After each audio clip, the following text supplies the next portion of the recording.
Some merits and demerits. Some merits and demerits of absolute monarchy. So who can give us at least one merit and one demerit of absolute monarchy? One each.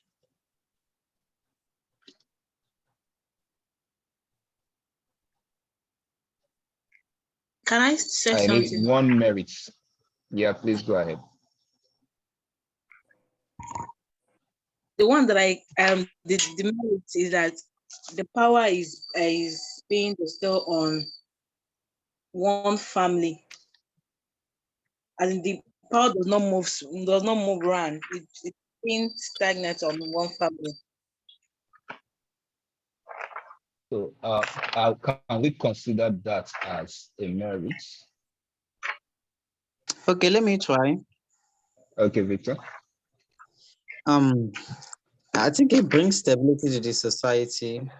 With the fact that elections are not conducted, and then bills or laws don't really have a long way to pass before it becomes a law and an act. So for the You have fact mentioned about three already. So give us one demerit of monarchy. okay, the demerit of monarchy is with the fact that power still lies on one person, it is prone to be disadvantageous to some people, with the fact that you don't have a say, no one has a say, and then the monarch itself has a sovereignty on his own. So there's every tendency that whatever he said, whether it favors the next person or not, no one has Okay. a say. That is okay. Thank you, Victor. So Rukayat, your hand was up.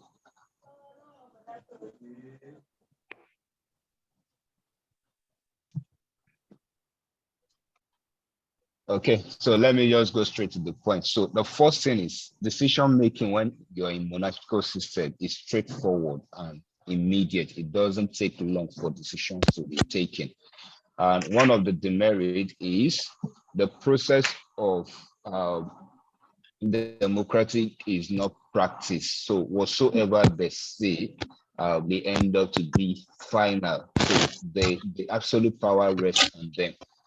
And then we want to look at, for example, an example is when King Charles of England was beheaded in the revolution led by Oliver Cromwell. Absolute monarchy is associated with inefficiency, corruption, nepotism, and high-mindedness, culminating into turning the subject to psychopaths in order to enter the good books of. Now, what they're trying to say is to give us why this system is not considered as one of the best in the system of government. Now, apart from saying that the society is saved of the trouble of time wasting, which is considered as one of the merits, it also says it gives the longevity of position to a monarch. That means the system is stable. There's no need to start saying power is changing hand every 4 years and all the rest. Then we'll move straight to aristocracy. Now, aristocracy is a system of government in which a few wealthy people or gifted or the noble rule. So let's say in a society where we have the likes of Dangote, Femi Otedola, Bill Gates, and all the rest. So all these kind of people will be the one making decision on behalf of that state because they are considered as the noble, the gifted people or the wealthy people of that community.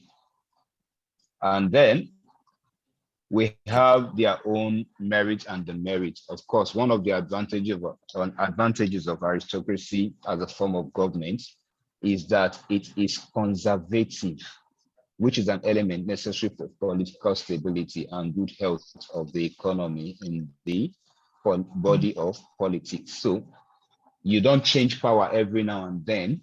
It gives that stability that the system needs, and thereby leading to a very great deal of development in the society. And then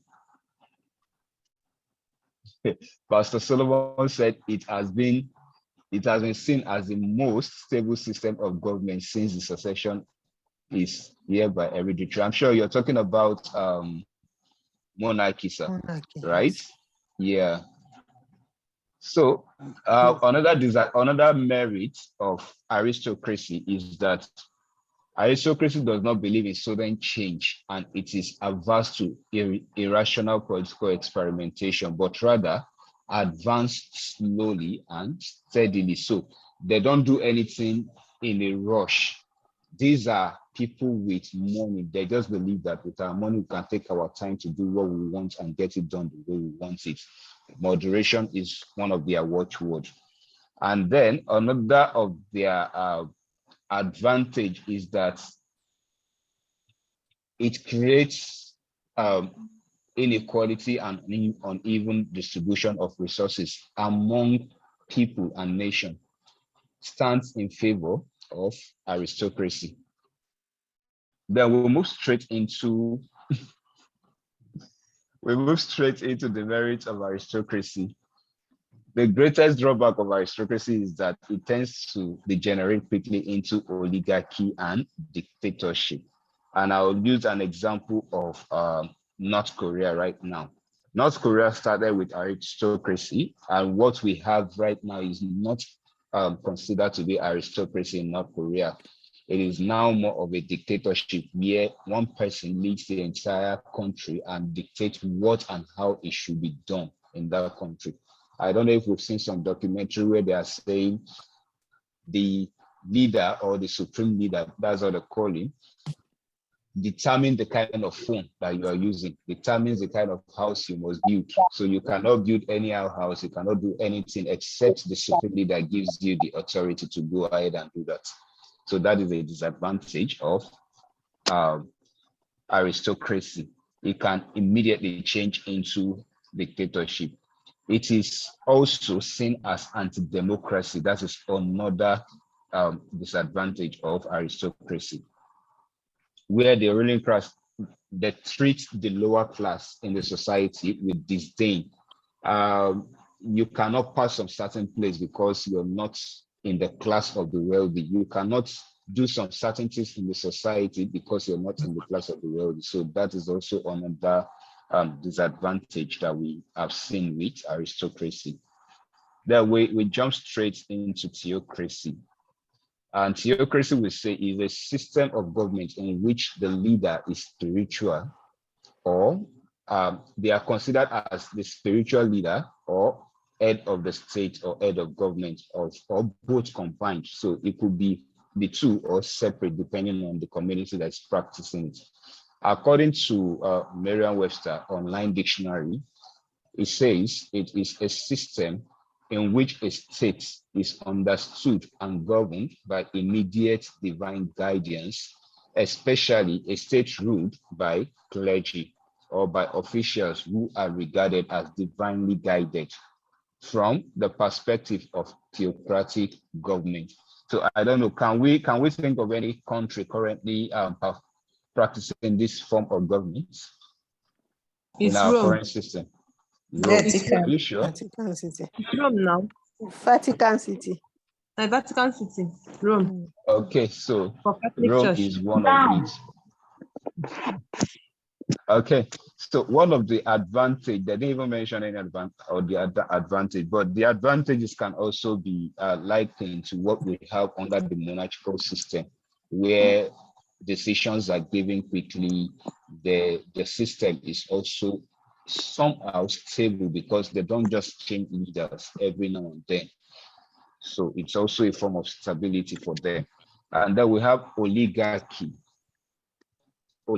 So oligarchy is a form of government in which power structure effectively rests with a small number of people. The high and the mighty in the society can be the only people who are in that form of government.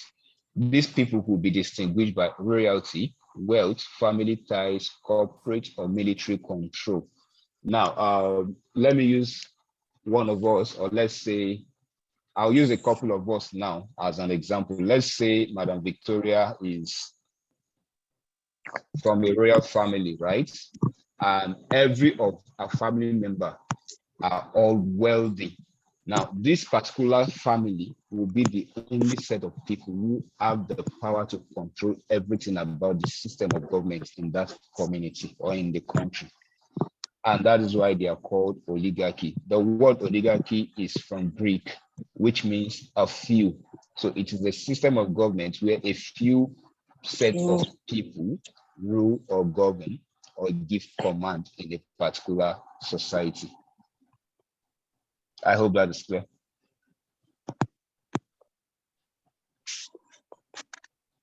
Okay, I take that as yes. So something here that we should also note so as to help us remember, it says the iron law of oligarchy is a political theory first developed by the German sociologist Robert Michaels in his book Political Parties.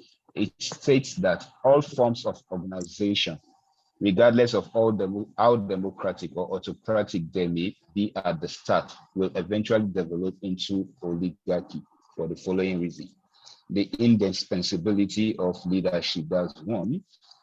And then we have, so don't let's waste our time on that. Peace, your hand is up.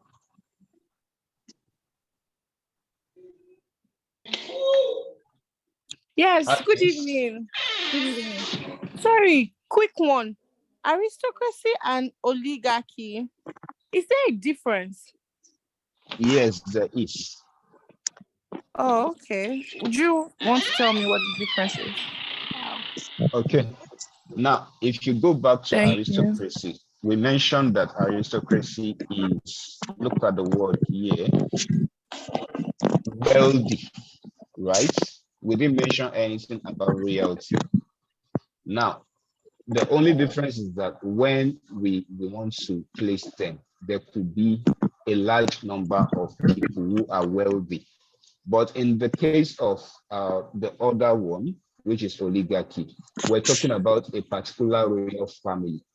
So I use an example of one person among 62 of us that are on this call right now, or 67 of us. I didn't mention more than one name. So I mentioned Madam Victoria. Madam Victoria's family now are the ones ruling. They are not monarchical. They are not kings or queens. But because of their Afro influence or because of their wealth or popularity in the community, that power was vested on them and they begin to rule that particular community. So that's why they are considered as oligarchy. But in aristocracy, they are a community of wealthy people, a few set of people who are wealthy, ruling the affairs of that particular community. Okay, so yeah, one last question. So is it right to say the difference between oligarchy and aristocracy is the fact that when looking at oligarchy, we consider royalty as opposed to wealth under aristocracy? You can say, you say when considering aristocracy, you can say that there are a few wealthy people, right? Okay. In the society. While on the other hand, oligarchy is characterized or can be of a rule of the few people in a particular community. And that was why I mentioned one person. It could be a particular family. In this case, now you're not Okay. having multiple families, but in the Yeah. other one, which is the first one, you're having multiple persons. Okay. All right, I get it now. Thank you very much. You're welcome. Paul said, however, to Aristotle, an aristocracy signifies rule by the best member of the society. Yeah, while oligarchy was characterized by the rule of few for corrupt and unjust people, where the people who have the power can lead. Yeah, somebody else said, Victoria said, aristocracy are born with silver spoon, while oligarchy are born with wooden spoon too. Okay, don't let's scatter our head, though, please. So let's go straight into gerontocracy. Gerontocracy. It said this is the form of government in which a polity is ruled by leaders who are regarded as senior citizens. So let's use, for example, Lativa. There's a country called Lativa. I'm trying to remember the exact story. They use the one Now, we know. Ban. we don't have that in Nigeria. Now, this is the reason why I said. Use the one we know. We never travel out. The reason why I said we don't have it in Nigeria is if you look at our system, we still have a couple of young people in the government, right? But if you go to places like this place I mentioned in Europe, the entire body of their governing system are older than 65 and 70 years old. No one is below that age. So Same it as is Nigeria now. considered we still have young How people. is Yaya Bello is not up to 50, please. So I'm just using that as an example anyway. So where we have old people ruling a particular country, that form of government is considered to be gerontocracy. I hope that is straightforward. Yeah. They look by and then only old people. Senior citizens, they are the old people when you say senior citizen. If I know talks in Nigeria get old people. But that is good. That's exactly what's happening now. That's exactly what Samuel, your hand is up, okay, I agree with all of you. If you want to talk, please raise up your hand so that I can. I agree with all of you. Let's attend to people one after the other, please. Mr. Thank you for that. Alabi Samuel, you have the floor. Yeah, good evening, everyone. Good evening. Yeah, I believe this democracy will have disadvantages. Ouch. I didn't get that at all. Your line is breaking seriously. Hello, can you hear me? The line is breaking. Now. Let him if it is possible, put it on the chat box so that we can see. Only one more time. Okay, Madam Victoria. Yes, Just thank said you so much, yes, you remember in the example that they are the Agbayas, they are ruling. And the political power there is assumed by age, is captured by age. The age ones are the ones ruling there. So if you are not of a particular age, you cannot rule there. You cannot assume power. Yeah, thank you for that contribution. It's very important that we note that. Can I just hold on, please. Let's attend to those whose hands are up first. Hsin, so that the hands will not be paining them. Is Ageshin. Oh, Ageshin. Okay. Ageshin. Sorry, I'm pronouncing your name wrongly. Unmute yourself and speak, please, if you want to. Hello, good evening, sir. Good evening. Good evening, sir. I just want more explanation on oligarchy, please. I don't understand. Oligarchy. Yes, sir. So what we said about oligarchy is that they are a kind of government which is carried out by a particular set of people considered to be the affluence in the community or in that society. Is that okay? So I use an example so that you can remember. Okay, perfect. Then we have plutocracy. Plutocracy is a system of government in which the wealthy in the society have a great influence on the political process. Now, these ones, they are not coming to say they want to rule, right? Okay, Alabi, we'll come back to look at that disadvantages, but I doubt if the question is going to direct us to that aspect. Now, plutocracy is the system of government in which the wealthy in the society have a great influence on the political process.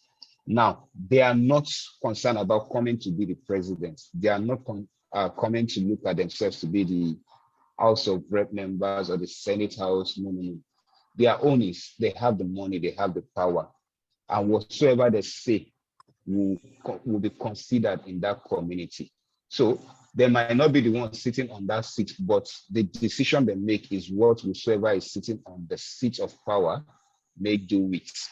That is what we consider as plutocracy. And for example, the United States is a plutocracy in which there is a fusion of money and governments. So the wealthy minority exert influence over the political arena via many methods. So let me break it down to what happened during Hillary Clinton's election with Donald Trump. By the number of the masses, Hillary had more number than Donald Trump, right? But we have this particular class of people that are called the college. I don't know what brought about the college in their system, but the number of the people who voted on that college for Donald Trump are more than the number of people who voted for Hillary Clinton. And that system can be considered as a plutocracy system of government. Victor, your hand is up. Okay, Mr. Friday, there's something I want to ask. I don't know about gerontocracy. It says the government paid by the senior citizens. So are we equating senior citizens by age? Shouldn't yes, by age. Citizens, okay, that's what you equate it with. You said? Not, that's what you equate it with, not with people who may have maybe held prominent positions and then represented. No. It's by age. Okay. Okay, thank you. Madam Victoria, your hand is up. Yes, thank you, sir. It's a pity that we have not traveled out, so we don't know that clicking or this thing you are talking about. But we can use the cabals we have in Nigeria. So that one will see very well. We have cabals. They are not fighting for the position, but anything they say, like all this, the man that died, what's his name? Is it Abakari, something like that? People like that. So don't let us miss it. Don't let us miss it up, right? If we use Abakari's case, right, it might not be completely seen as plutocracy, and this is my reason. Now, even when Abakari was still alive, there are decisions that come directly from what the House of Rep and the Senate House put together and gave out based on constitution. And in most cases, decisions are taken by the president himself, which Abakari might not have influence over because we are not there with them. But a documented system, our government system that we're practicing in Nigeria says we are practicing the federalism government where power are separated between the forms of government, the arms of government that we have in the country. So that simply means there is that power of checks and balance in the system to ensure that things do not go out of hand. But if we're talking about that example I gave earlier on, there is nothing that can upturn that their own college system. Remember that we've had situation where in some states in Nigeria, election happened, somebody was announced as the winner, then later on they went to tribunal court and that's changed and they nullified that person's selection and hand it over to the other person, right? So that is like a democratic government system where we can always fight for something and we get it. But in case of plutocracy, if you go back to the over 300 years of the reign of United States of America, there has never been any situation like that. Once the college gives their own verdict, that certifies it and nobody challenges it again. I hope that is clear. So that is the Hello. Okay, Abdulaziz, your hand is up. Sorry, Maladam. Let's hear from Abdulaziz. Yeah, thank you. My question is, I want to know the main difference between aristocracy and oligarchy. You understand? I've actually tried to get it, but there's something is not adding up. I'm not really satisfied with what I've gotten so far. It's both of them seems to be the government of the, what do they call it? The affluence. The affluence, yes, affluence. So this is what you should look at, right? Just like as I said earlier on, when you go to aristocracy, it is not just one family. It has to be multiple powerful people from different families. In case of Nigeria, now we can say from the north, from the south, from the east and west of the country, we have different powerful people, wealthy people coming together to form the government of the day for that community. But in case of oligarchy is not a large number of people where you have from different places. It could be a particular family that is wealthy. Now, if you look at Lagos, for example, let me use Jagaban since we all wanted an example from Nigeria. If Tinubu does not endorse the person who is coming for the governorship in Lagos, you know that person will not win. That is an example. So there's just one person who have the final say in oligarchy, but in aristocracy, one person cannot make that decision. It has to be that set of wealthy people. I hope that places for you. Okay, so that's what it actually means. Yes. Please, my hands are raised. Okay, let's hear from Mr. Alim Adamu. Let's proceed. Okay, yeah, Mr. hello, Adamu. good evening. Good evening, sir. Good evening. Yes, good I want evening, to sir. We respond can hear you. I want to add to that issue of college. The college is one of the functions of the legislatures. Yeah. Okay. In the situation where there's unclear winner of a contestant, the legislature can constitute themselves and conduct the electoral college. Yeah. So, and it's not the judgment of who won the election is not by the number alone. There are certain criteria they consider.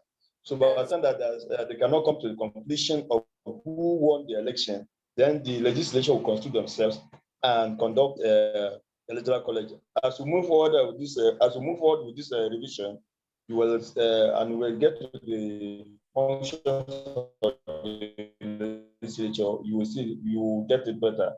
Thank you. Yeah. Okay. Hello. Thank you. My hand is Mr. raised. Yes. As we proceed. The function of okay, sorry. Okay. Thank you. Patience. Your hand is up. Yes. Good evening, everyone. I'm trying to. I don't know if I can get a clear distinction between the presidential system of government and the federal system of government. We will get there soon, okay? Just be patient a little. Okay, so we're not there yet. Okay. Yeah. All right. Okay. Olufisayo, I mean. Good evening, Mr. Olufisayo, good evening. Okay. Good evening. There's this question that has been battling with. There's I don't know, at the soft copy in page 134, we have states there. And at the beginning of our handouts too, we have states, and their definition is different. So how do we know which of the states they're actually talking about when they say we should give category? We should state what state is all about. I honestly They don't ask get us what you're saying. If they ask us to define state now, the definition of the one they give in the last page of the course materials, that which is at the soft copy. If you look at 137, we have another definition of states, and the first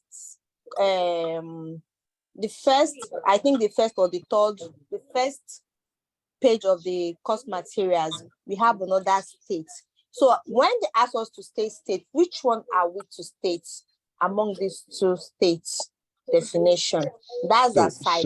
My second question is, please, is there a difference between form and type of government? That's the two questions I have.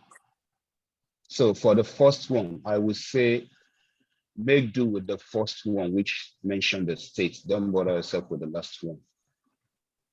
That's one. Two, you're asking about the forms and types of government. They are the same. What you're just asked, when they say form, they're asking you for types of government. When they say types, they're asking you for forms of government. If they say formation, is a different thing entirely, but this time around, forms and types are the same. Okay. Sorry, Mr. Friday. Yes, sorry please. for the interruption. No problem. I think for us to move ahead with our revision, we will need to station our question based on only to where we are. Exactly. So let us, so that we can move at a faster pace, because we have a lot to cover. We have a lot to cover because material is too far. Yes, and we have to have limit of number of people who can call to ask questions on particular topics, so that we won't spend much time in asking questions. We can cover much places. Thank you for that. So one last person, Esther, after you, we'll just move ahead and we'll give other people a chance on the next topic. Mr. Yeah, I've already said what I want to say. The questions is taking our time. They should just keep the question. They can ask the question. That's why I raised up my hand. Okay, thank you for that. And you can always drop your question on the chat box. Some people might respond to it. If it's not clear, we'll make more clarification on that. Thank you, everyone. So now let's move straight to, okay. That's Friday, please, with due respect, increase the speed of your voice. Please, you don't want the voice now. Increase the speed more. And let the speed or the loudness? The speed. Okay. So our lecturer. So let's go straight to dictatorship, please. Now, dictatorship as a system of government could be defined as a rule by a powerful individual. And a very good example of that would be Abacha during his lifetime when he was alive. And of course, someone gave an example of Adolf Hitler when he was reigning in Germany. Whatsoever these people say is final. Whenever they say anything, there's nobody that can upturn it. So the dictatorship is a form of government. It's a form of government that only the powerful, who is called a dictator, rules the country. An example of that is the North Korea leader, which I gave an example earlier on. And then we have democracy. This is government of the people, for the people, and by the people. It is a government where things are different compared to every round we've been calling before. They have several systems that work very well, change of power, and then we have a lot of other things that we can look at there. So we won't dwell much on that, since I believe every one of us can explain this, considering the fact that we are in Nigeria. So what are the elements of democracy? Elements of democracy.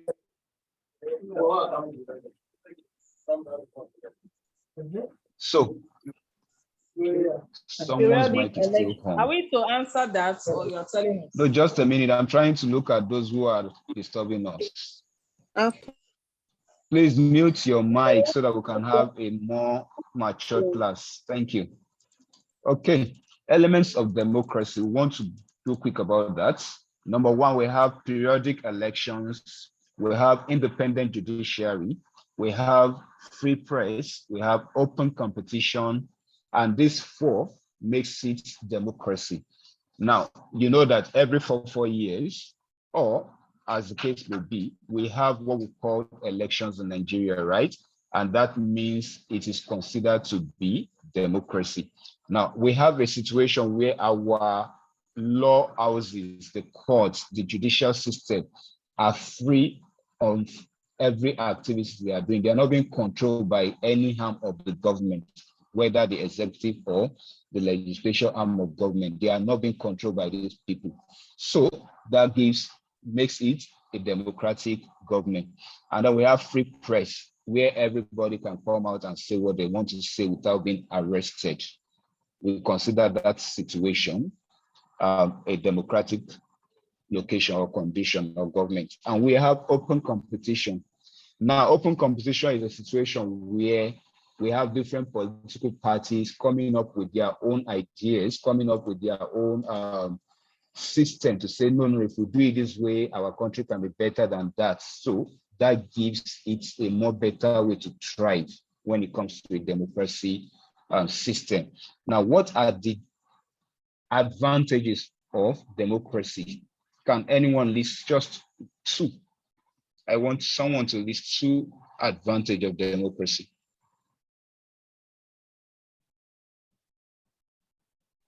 Volunteer. It allows citizens to choose their leader. Okay, that's one. And it also allows the citizens to express their feelings about their leaders and give them rights to vote and to be voted for. That's still okay, that's good. It's the also right to vote and be voted for. Oh, not Rod. Don't let it be rowdy, please. Fundamental human rights. Abdullah Yakubu, can you give us two demerits of democracy? The power belongs to all. Demerits. Yes, I said the power belongs to all. Okay, yeah. And secondly, it makes the people on power to do better. If not, if they do better, that means it's a merit. I'm talking about disadvantages. Disadvantages of democracy. Okay, Madam Victoria, your hand is up. Can you give us two disadvantages? The cost of governance is very high. Perfect. And it takes a lot of time and resources to take decisions. Straight to the point. Thank you for that. Let's continue, please. So we have looked at the types of government. In some other cases, they can call them the forms of government. So we move straight into the next item on our list, which is type of political systems. Types of political system. So what do we mean when we say political system? I wouldn't want to go into this again because what we have been able to do is they brought us back to start talking about the forms of government again. If you look at it very well,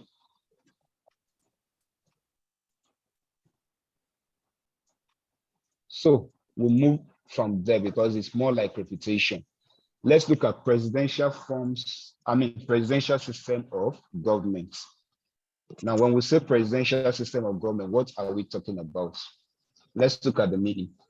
The institution of a single man and non-parliamentary executive chiefly characterized the presidential system of government. So it is just a system of government where just one man is elected into office. The same person who holds the title of the head of state is also the head of government. The real political or executive power is combined with the ceremonial powers and are both exercised by a single man who is also addressed as the commander-in-chief of the armed forces. While I was returning back home, I saw someone drop on the group chat. He said, an example of what we have is when Jonathan was the president of Nigeria. He wasn't a military personnel before, but he was conferred with the position of the commander-in-chief of armed forces. Even now, President Muhammadu Buhari is seen or regarded as the commander-in-chief of the armed forces. Remember that he's no more a military person, right? So he's the president who is seen as the head of state and is the head of the government, and at the same time, the commander-in-chief of the armed forces. So we'll move and functions of the president in a presidential system. What are the functions of the president in a presidential system of government? Number one, the executive president is both the head of state and the head of the government. So he has the power to sign a bill into law. Now, whenever there is a need for a bill, a new law to be created, after the judiciary, the legislature have done all their own parts, it is the responsibility of this person to sign that bill into law. If it is not signed by him, that bill cannot be passed into law. Then we have the president addresses the joint session of the National Assembly in Nigeria, for example, or what is called the annual State of the Union address in the United States. So whenever there's a joint session where the Senate and the National House of Assembly have to come together, you will see that it is the president who will preside over that meeting to address them before he can leave for any other function. Then we have the third one. The president is the chief security officer of the whole country. So every decision that has to do with the law of that, the security of that country must reside, that power must be vested on the president, who is also seen as the commander-in-chief of the armed forces. Then we have characteristics or features of the presidential system of government. One, it is a combination of two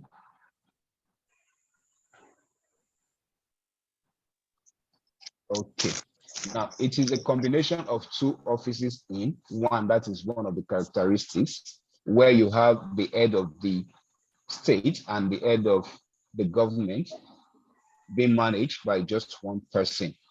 And we have the presidential discretion in appointments.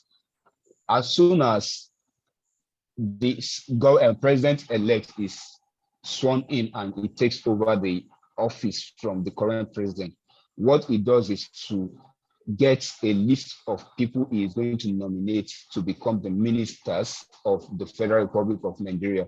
Now, what he is able to do is he has his own discretion to choose people who work with him in his cabinet as ministers and special advisors. So that's all I mean by presidential discretion in appointments.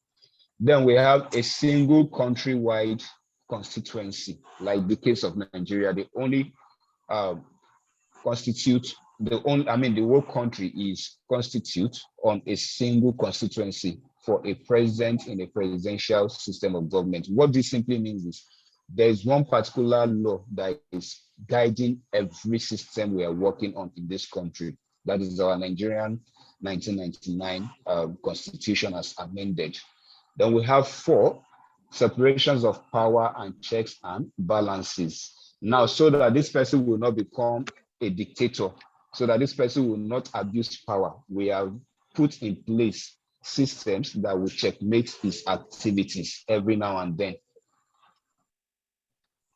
Then we have number 5, fixed tenure of office. Now, we all know this. This is straightforward. Every 4 years, there is need for re-election to select a new leader into that office. And then we have veto power. Now, there is adoption of veto power by the president in the presidential system of government. The president is constitutionally empowered to refuse to assent any bill passed by the legislature. Now, there was a bill that was passed sometimes around November last year, if I'm correct, where I can't remember in precisely how to state it, but that bill is saying anybody who is coming into office and those who are already in the office will have to come out openly and be telling us how they have spent the money, how much we have realized, what is going out. And when the legislatures brought that up, the president refused to sign it, and he has his own reason for not signing that bill into law. So that is all meant by veto power. He has the veto power to refuse to sign into law a bill that is passed.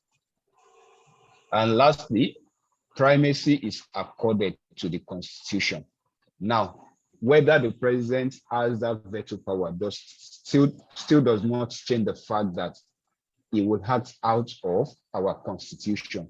Whatsoever he must do it in line with what we have in our Constitution. So this is a situation where if he comes in now, for example, and he says, I want to be the new government house apart from the one that we're currently using, we will now go back to the constitution and look at it. Is it following the right process to bring this discussion up? If it is not, we have the two other arms of government who will come and checkmate him and say, no, this is not in line with the constitution, and they will interpret it for him, and then that will settle the matter. So, Olufisa, your hand is up. I want to believe it's still the last one. The whole hand, right? Okay, so we'll give room for just two questions. Let's see if we have any question in respect with characteristics of the president's system of government. So Abdulaziz, your hand is up. Yeah, thank you. I want to advise that maybe when we come to topics like this, shall I go on? Yeah. So I want to advise that when we come to topics like this, that says type of political system. So if there is another type apart from this presidential, so we can first list them just by way of listening, say, okay, we have this and we have this before we go into the discussion, so that we'll be listening with a particular mindset. But all the same, I think I get where you're coming from. We are good. I got where you're coming from. And then the second aspect, the second thing I want to say, that veto power they're talking about is not the, what do they call it? When the president, what it actually means is that when the president have a particular bill that requires ratification or some kind of approval by the legislature, and they refuse to, so he can go ahead, since he's the one that really wants that particular thing, and they are trying to turn it, like most of the things they normally have when the then former Senate president used to have that Saraki. They used to have all this kind of they don't used to have, they used to have this disagreement. Yes, so he can go ahead and say, or if he has the power it into law. Yes. Yeah, thank you for that addition. All right. Okay, let's move on to the next. Okay, Olufisa. Can you please enlighten more on the check and balance? So, let me use a very simple English where they say, once you give power to one man, he has every ability or tendency to abuse it. So, in a situation where just someone have the right or power to do things, they can do and undo. In order for us not to have that kind of situation, we have separated our power on our different arms of government in Nigeria, where the executive, the legislature, and the judiciary can checkmate each other. If the executive is doing something out of our constitution or out of law, the legislatures are there to point that to him and bring him back to his senses and say, no, this thing you're doing is out of our constitution. You should not do it that way. We also have the judiciary who will be able to say this law that is being passed into the system is not this, is not that. So what they are trying to do is to ensure that one person is not more powerful than the other in such a way that whatsoever that person says becomes the final no. There has to be that check and balances put in place so that we will not have a system of a dictator in the country. Is that clear? Thank you very much for that. Yes. Okay, Mustafa Kabir, the last. They are too fast though. Okay, Mr. Kabir, your hand is up. While you are trying to break it down, I'm trying to digest what you're saying, maybe by putting down some of the points. But your way of you have to be very fast. And yes, I'm very fast, but you too, you are very fast. Okay, thank you. Thank you. So, Mustafa. Thank you very much for recognizing me. Good evening, everybody.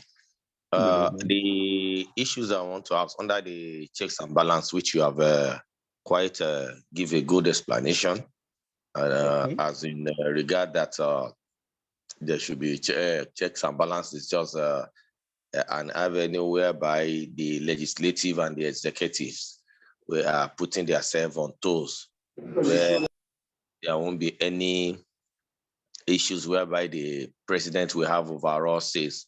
It has to pass through the legislative, and legislative have to also assent it, discusses, and give it back to the executive. But there's one thing I don't understand. The veto you are talking about, are you talking about a situation whereby, because when we talk of veto, I don't know, maybe it's a presidential veto you are talking about or the legislative veto? In an example, to the presidential. We're not talking about the legislature. Yeah, we're not talking about legislature. We're looking at presidential system of government. So it relates to only now to the president. Under presidential types of governments, the legislative also is involved. Yeah. Yeah. So if the legislative is involved in the presidential. Okay, let's read this so that it becomes clearer to you directly from our course material. It says there is adoption of veto power by the president. That word, by the president. Type of government. What's veto mean? Hello? Are you with me? Can you hear what I'm reading? I'm reading from the course material now, directly from the course material. It says veto power.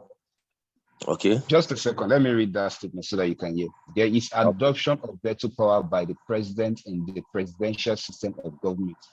The president is constitutionally empowered to refuse to assent to any bill passed by the legislature that it considers to be against public interest. But it isn't a feature in the parliamentary system of government. It is not one of the major features, but it is just something that is added there to say, should in case the legislature are passing some bill and that bill is not going to favor the people, the president have the right to refuse to assent to it. And we also have it as vice versa. If there is a need for the president to pass something into law and the legislature are now wasting its time, and that thing will benefit the people, and he knows that it's going to benefit the people, and he can back it up with the constitution, we also have the veto power to pass that thing into law. Even if they are going to drag it at the end of the day, the judicial system will be brought into the system to come and look at it and interpret that section of the law, which will enable both of them or the three of them to come and be on the same page. So that veto power we're referring to in this particular context right now is talking on the president's power. When we get to the legislature aspect of it, you're going to see that for the legislature. Okay. Okay. Thank you. You're welcome. So let's go. Please, let's go. I'll give you more opportunity when we get to another topic. We have more things to look at. Now let's look at merits. That is the advantages. Advantages of presidential system of government. Number one, their quick and decisiveness in decision making. That's one. Do I need to explain that? Decisions are taken very quickly without waste of time. We can read that one on our own. Yeah, we have number two, presidential discretional in appointment. I explained this earlier where I talked about the president have the power to appoint ministers, right? And then we have a single countrywide constituency. This is talking about our law, which is our Nigerian constitution. We have merit of separation of power and checks and balance with. We also should know this by now. And then we have fixed tenure of office. They cannot spend more than the tenure that has been agreed upon in our constitution. And then we have number 6, individual ministerial responsibility, unlike in the parliamentary system. So we have different ministerial offices that has been assigned to those who have been appointed by the president. And then we have insulation from party politics. You cannot just come out and become the president. You must pass through a particular party, right? That's what it's saying. Then we have the disadvantages of presidential system of government. Number one, it is prone to dictatorship. If proper care is not taken to use the separation of power accordingly, that person can become a dictator. And then we have number 2, friction among government organs. Of course, when that veto power issue came up, you see that even we here, we started arguing over it. So if care is not taken, it can cause bad-blows among the government also, frictions among the power when the separation of power causes delay. And then we have lack of flexibility in the tenure of office. Now, this is talking about where, because you're supposed to spend 4 years, you're now trying to amend a constitution to change it from that 4 years to another year. So there could be that is also seen as one of the disadvantages of this system of government. And it is very expensive to operate. Of course, we know that with what we are facing in Nigeria. Absence of party discipline. With the last election, we should be able to explain what this is, say, party discipline, where some people can just come on TV and talk anything they want against their party, and the party will not be able to discipline such person or the president himself. Because it is assumed that once a person comes into the office as the president, it becomes difficult for that party to even control him again. That is one of the disadvantages. And then we have number 6, which is the process of lobbying can encourage corruption. Every Nigerian can explain this better, so no need to look at it. So let's go straight into the application of presidential system of government. The process of lobbying can encourage corruption. That is what that is saying. Although lobbying, if decently applied, has become an acceptable means by which pressure group influence public policies. Now, I'll use a situation where Emefiele, the CBN governor, came up with the policy of Naira redesign and change, right?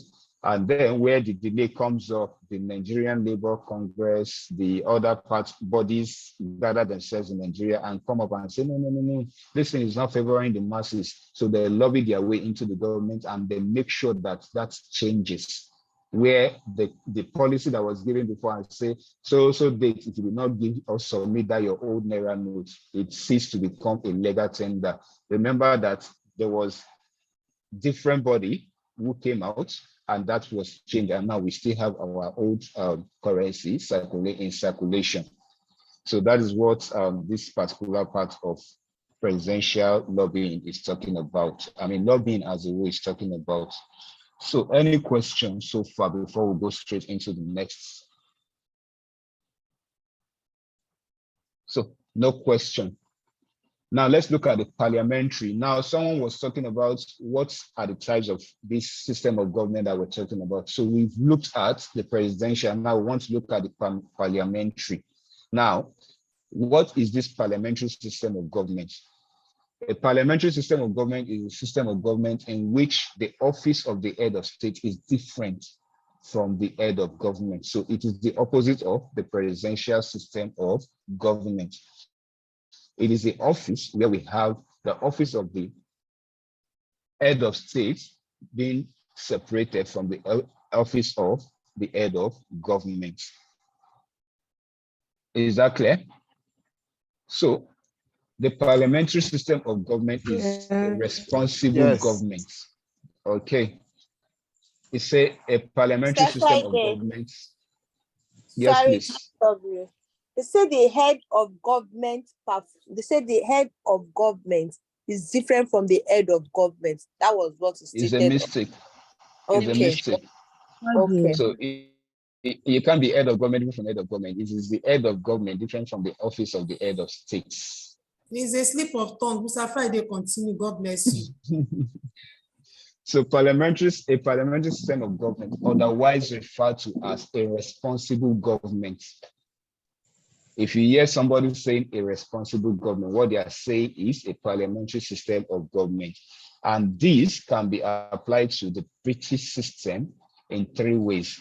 First, a major characteristics of the British system of that government act in a responsible manner. Blah, blah, blah, blah. The second one says a parliamentary government is responsive to public opinion and acts in accordance with what it judges to be the wishes of the majority of the people. And then the third one, a very important feature of a parliamentary system is the government is accountable to the parliament. So they can call him at any time and say, come and give an account of what you have done or what is going on in a particular place. And a very good example of that is what we have in Great Britain. So collective responsibility. What does collective responsibility mean? This means that all members of the government are collectively responsible for the successes and failure of the government. And all ministers, not just departmental ministers now, must collectively share moral responsibility for its policies. Now, let's assume that the Prime Minister of Great Britain, who is the same as saying British, is giving something out to be done, and that's now ending failure. It will not just be his responsibility alone. All those who are in his cabinet will also take part in that blame, because when he is giving that law or that instruction, nobody said anything, and then that's led to failure. So this simply means everybody in that cabinet must take blame or take part in that blame. Is that clear? So Queensley Regina, your hand is up. You have a question for us? Okay. Good evening, everyone.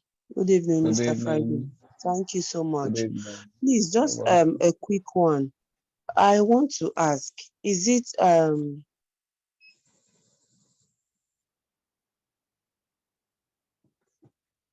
You muted yourself again.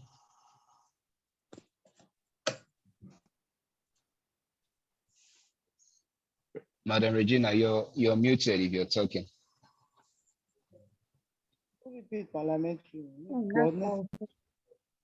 Okay. Since we can't hear you, I will just give Adesin the opportunity to talk. Good evening, sir. Good evening, man. Sir, please, I just said me briefly summary, talk about parliamentary again. It's like it was cracking at this end. I was not hearing you very well. I'm so sorry. Thank you, sir. That's noted. I will thanks to that again.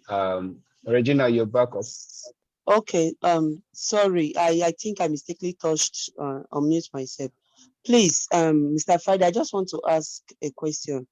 Is it possible that I can say parliamentary system of government is the opposite of presidential system of government? No.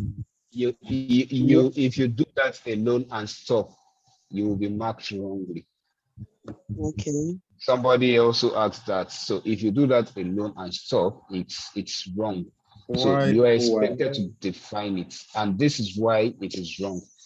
You are to say parliamentary system of government is the system of government in which the offices of the head of the government is different from the head of the state. Just go straight and say that, but don't go ahead and say it is the direct opposite of the parliamentary system of government and you keep quiet like that. No, it will just be assumed that you don't know what you're talking about, and then they can mark it wrong for you. Okay, thank you for this. Please, is this class recorded, please? Yes, it's been recorded. Okay, thank you. Okay, Madam Victoria, your hand is up. Sorry, That's you the have last corrected question, me. so that we can move You on. have. I just want to correct the woman that just asked the Okay. question now. I saw it on Okay. the chat and I was trying to explain before she speaks up. Thank you. Okay, thank you for that. So let's move on to the next one. We have what we call ministerial responsibility. Now, this is related to a concept where members, a number of meanings, in a legal sense, it means that the ministers, not the monarch, is responsible for a particular aspect of governmental activity. So there are some activities that the head of that government, who is the what's it called now? The prime minister will not be responsible for or to do. Those who will be doing it are the body of cabinet that are supporting it. So those are called the ministers. Just like in Nigeria, for example, where we will say the Minister of Road and Housing is responsible for this, the Minister of Power is responsible for this. So that is what this passage is talking about.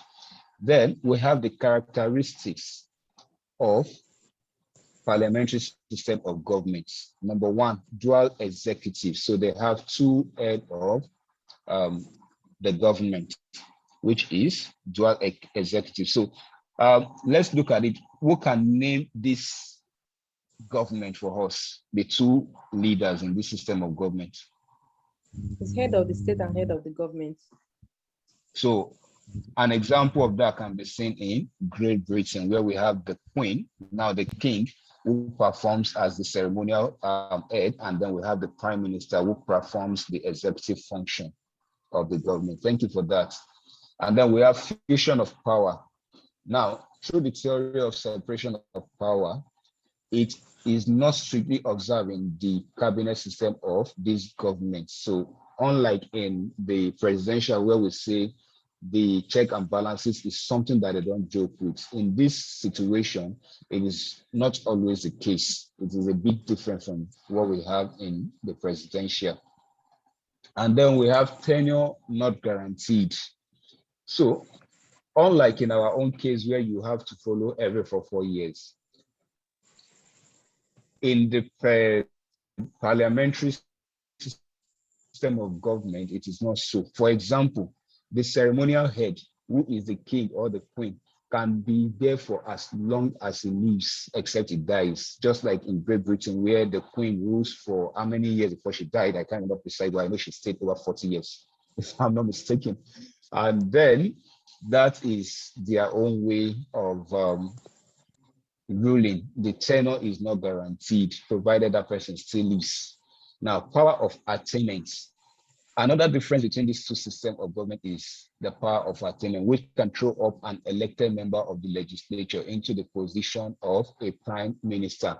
Now, if we remember what happened to the previous prime minister of Britain, where he had an issue and then they had to, the House of Commons to vote a no confidence against him, votes of no confidence against him, and they removed him from the office.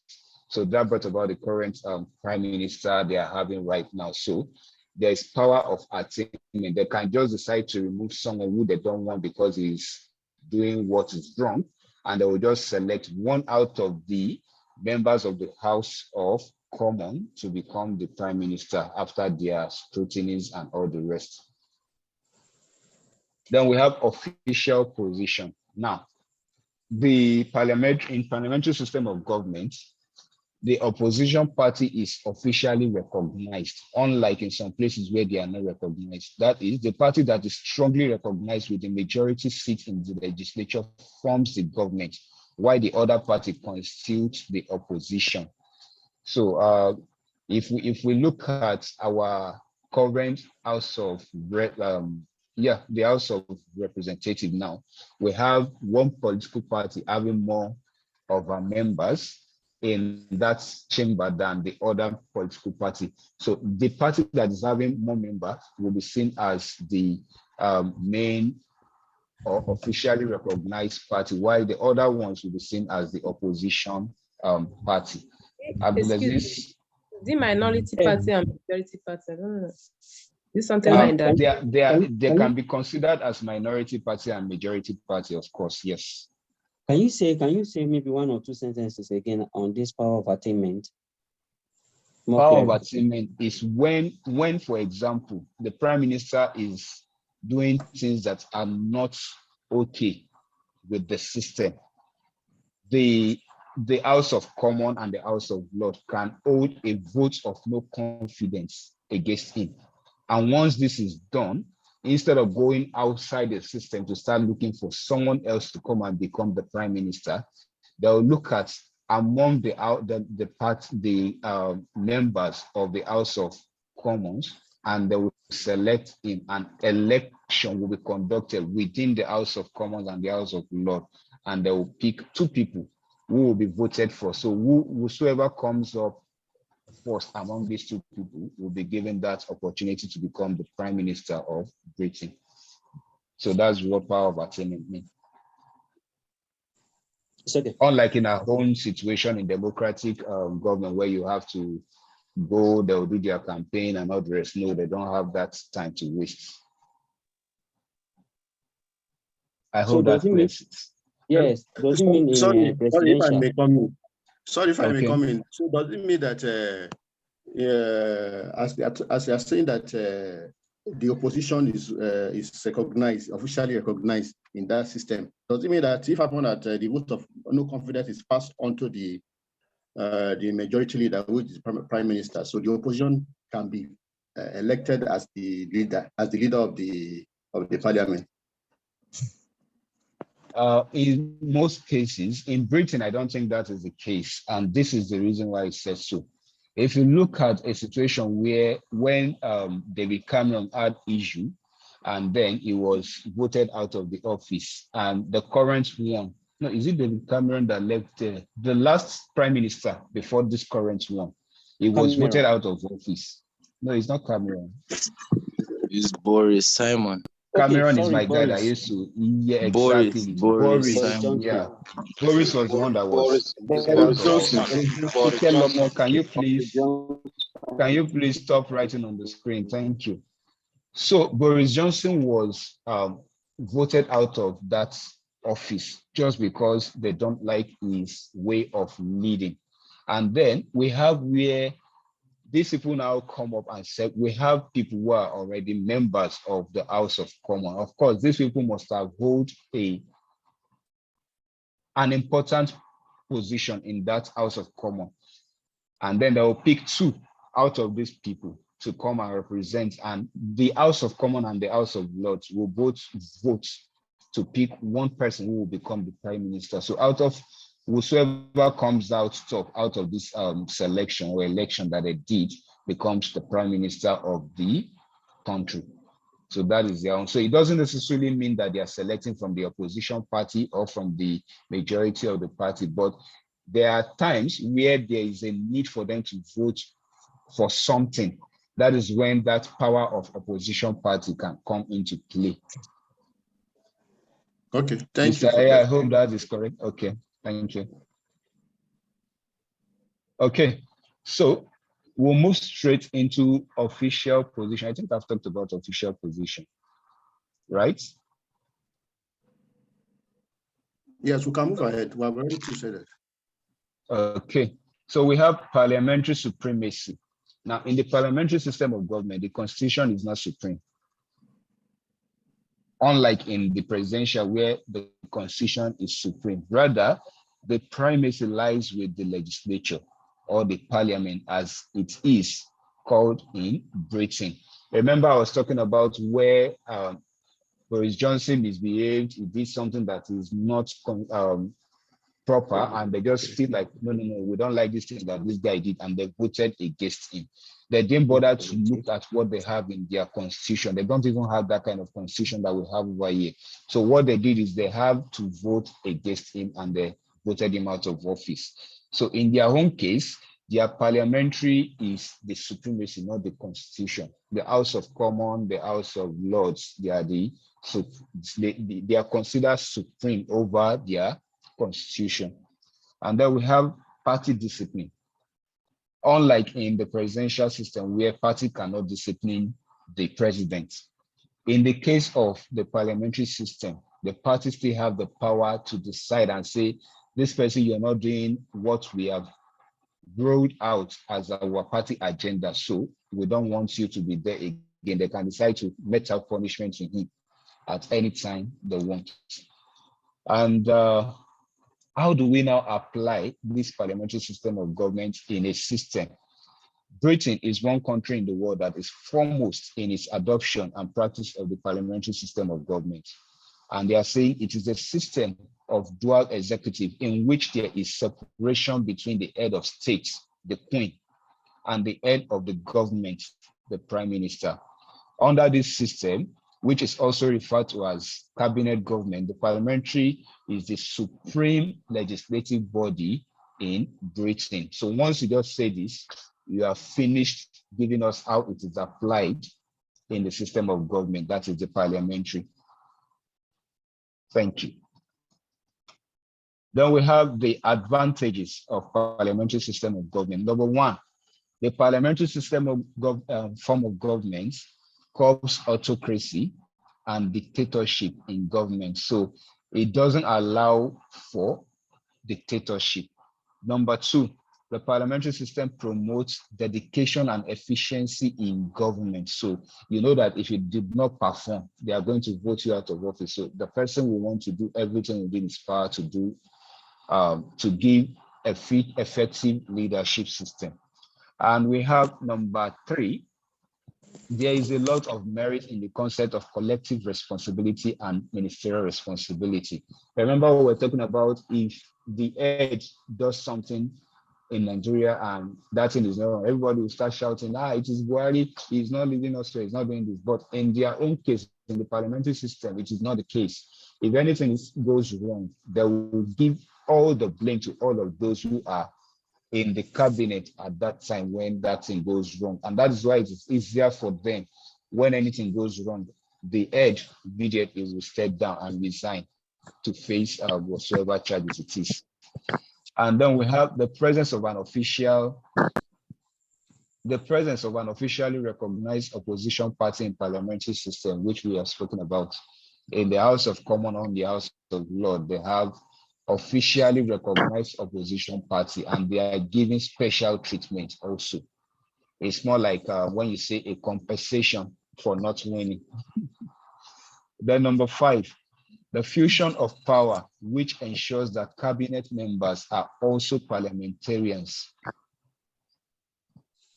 So unlike in our own situation where the president will come and nominate people who hold presidential ministerial offices, right? In their own case, those ministers will not just be out of the parliament.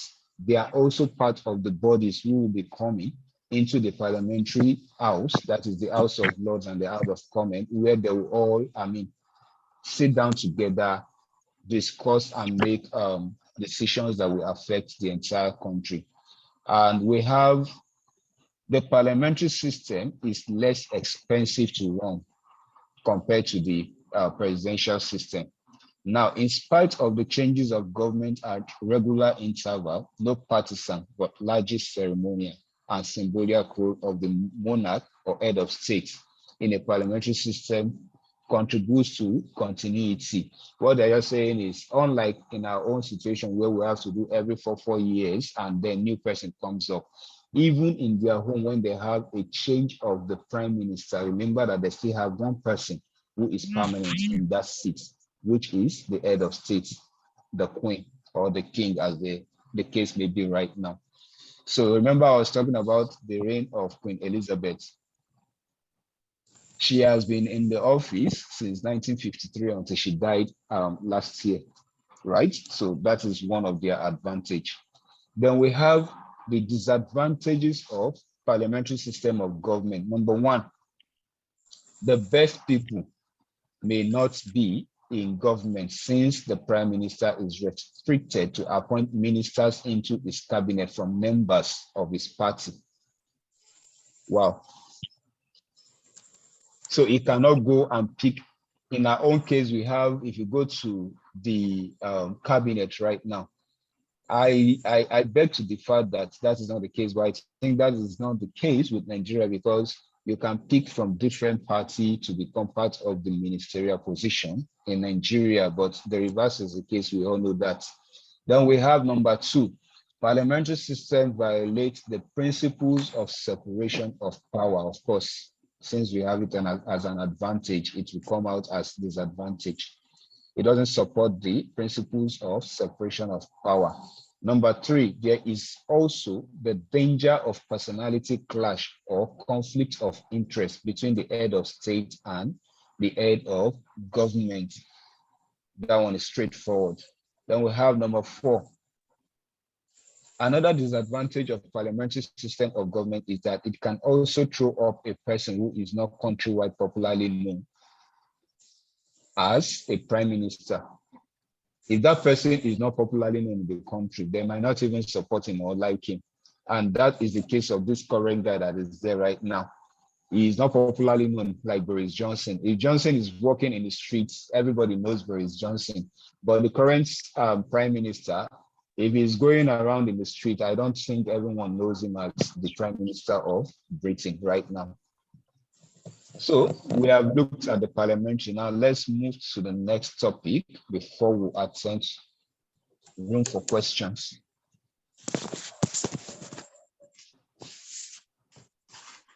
Unitary political system. Unitary political system. So this is another form of government. We have talked about the presidential, we have talked about the parliamentary. Now we have the unitary system of government.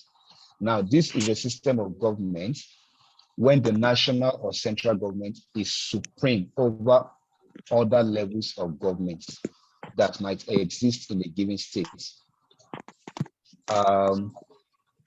Other levels of government referred to in the above definition are the local government or units. The central government has full legal right to overrule such local governments. They are not only created by the center, they owe their existence to the center and are subordinate to the national government. So the principle of Unitarianism, the word Unitarian means the concentration of political power in the hands of one visible sovereign power, be it that of the parliament or legitimate dictator. And an example of this can be seen, of course, in the story given to us from when Obafemi Awolowo was still alive. It says it is a unit center of power, meaning that power emanates from only one source.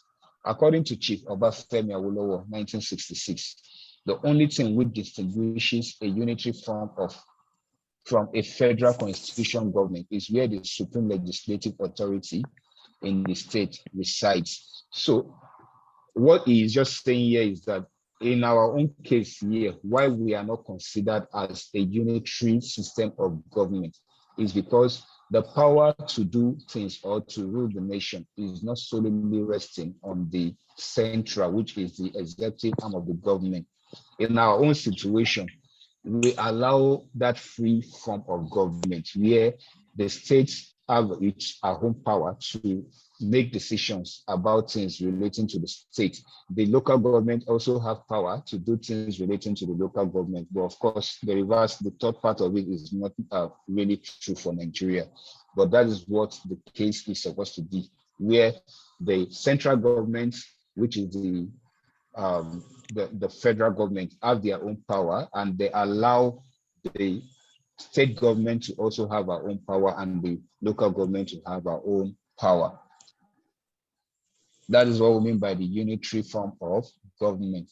And though a full discussion of the federal form of government in the next unit, but it will be of benefit to you here if you will enrich this discourse by introducing what the late Chief Awolowo once popularized as described as the linguistic principle.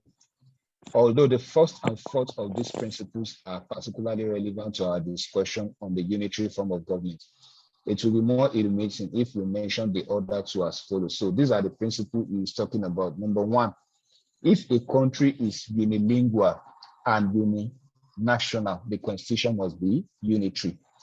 So that is in a situation where a country speaks just one language. The constitution of that country must be unitary. Then if a country is unilingual or bilingual or multilingual and also consists of communities which over a period of years have developed divergent nationality, the constitution must be federal. And the constituent state must be organized on the dual basis of language and nationality. So an example of a country where this can be found is Cameroon. And then we have, if a country is bilingual and multilingual, the constitution must be federal and the constituent state must be organized on a linguistic basis. All of these are not going to be clear until we move into the next part of this discussion, which is the federalism. I mean, any experiment with a unitary constitution in a bilingual or multilingual or multinational country is bound to fail in the long run. So Cameroon can also be likened to all of these principles because the same person who has been ruling them since 1982 is still the same person who is the president of the country up to now. So characteristics of a unitary system of government. Number one, there is only one center of power from which the authority flows to the subordinate level. So the other part of the government do not have power except the one that is given to them by the center. Then the central government not only has the power to dissolve the subordinate level it has created, it can equally modify or reduce the power given to them. So if they give power to a state, they can decide to take it back as they will. Then the subordinate levels are created as agents of the center to administer local areas on behalf of the center. They don't have the power of their own. They are only going to use the power given to them by the center to work. Then a unitary system of government may either operate a unicameral or bicameral legislature. And an example of that can be seen in Ghana and Britain, where Ghana is using a unicameral, just one system, while for Britain is using a bicameral, that is the House of Commons and the House of Lords. Then if you want to talk about the application, you can just read the first paragraph where it says Britain operates a unitary system of government. Under this arrangement, all governmental powers are concentrated at the central level. Any local level of government that exists are created and allocated power by the central government. This is unlike this in the United States, where the states as federating units derive their powers from the constituents and are equal, exercising coordinate authority with the federal government in those powers allotted to them. So that is an example of a unitary system, which is different from what is being practiced in Britain and Ghana, for example. Then we have advantages and disadvantages of the unitary system of government. Do we need to look at this, or we should go straight into we can just list them. Okay, number one, advantages. The advantages of I hope people are not sleeping already. So the advantages of unitary system of government. Number one, since the logic and mechanism of a unitary government avoids the division of country into autonomous regions or states, it can help to preserve and promote national unity. I gave an example of this when I said Cameroon, right? Every decision that comes to take care of the country comes from the central. So it makes the country united in one aspect where they are able to do things together without having discord. If please can you mute? Your line is breaking and causing. Yeah, thank you. Then number two, in the unitary system, there is the absence of duplication of center of power. It is just one power, bam, whatever the person says, that is the end of it. Then concentration of power rather than its dispersion. Only the power is strong with the central, it doesn't go down from there. So whatever the central dish out is what the other forms of government will also take. Then we have the principle ensures that even development is realized in a state that operates a unitary system of government. Of course, because it's just one body that is making that decision, it causes development to be, it could be faster, it could be slower, depending on the person who is on that seat. And then there is uniformity of laws and administration of the government of a unitary state. So number 6, it says the unitary system of government is also credited with the advantage of pursuing vigorous foreign and domestic policies. Just like the way I gave an example of Cameroon. Cameroon is practicing the same policy that is being used in France to rule in Cameroon. That is the system they are practicing. So they don't even waste their own time to sit down and do their own law. They just borrow from France and use it to lead their own country. Then we have the disadvantages of a unitary system of government. In a unitary system of government, power is highly centralized and concentrated in one sovereign body. which can also lead to oligarchy or autocracy. It is also, there is no local initiative in the unitary system of government, just like as I told us earlier. All the system, all the laws that we've been using in Cameroon are being brought from France, and they are being ruled by that. Then we have the central government is not always aware of local problems. I think I've visited Cameroon. If you go to Yaoundé, go to Douala, for example, you will enjoy those parts of the country. But if you move to somewhere around Gouffé, or you move to Kolofata, all those places, you'll be wondering, are they still part of Cameroon? Because there is no form of development there. Their case is worse than the worst case in Nigeria. So that is one of their own disadvantage. The development is not shared across all the states in the country. So let's move straight to another one, which is the federal political system. Now, the federal political system is known to be a type of political system in which power of the government are divided between self-governing part and the national or central government. Now, what does this mean? Each of these parts, that is the self-governing part and the federal and the central government, operates within their own jurisdiction. There is specified power in the constitution. They don't just, okay, your hand is up, Ifoma, before we go to your. Please explain unity system explain unity system as a political concept. I saw that question, but I don't know it. Now, the unity system of government is that government where power is lying solely on the center. It is not shared with any other part of the government. The head has the final say. Whatsoever he says is the final. And an example of that type of government can be seen in the autocratic form of government, right? I mean, a dictatorship also. Those are the kind of power that they wield.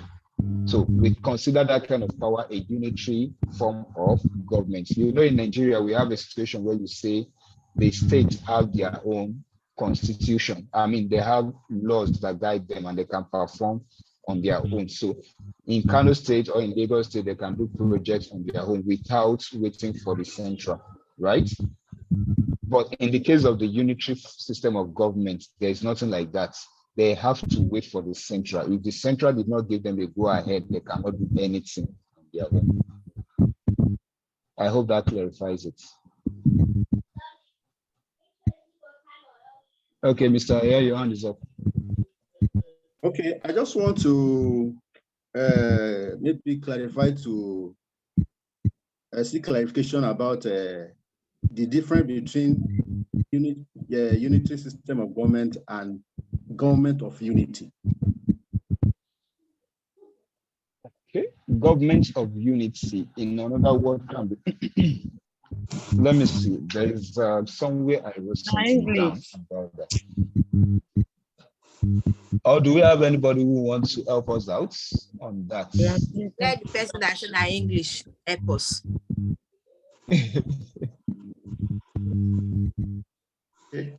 Okay, let me clarify it again myself.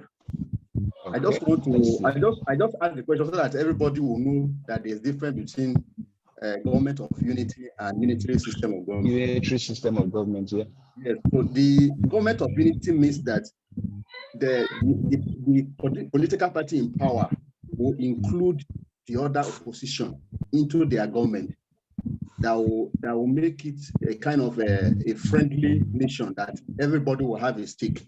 Not that they are going to be only them that will be ruling. Who is this making noise, man?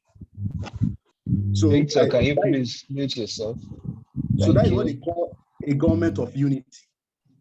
So unlike find it again, please, sir.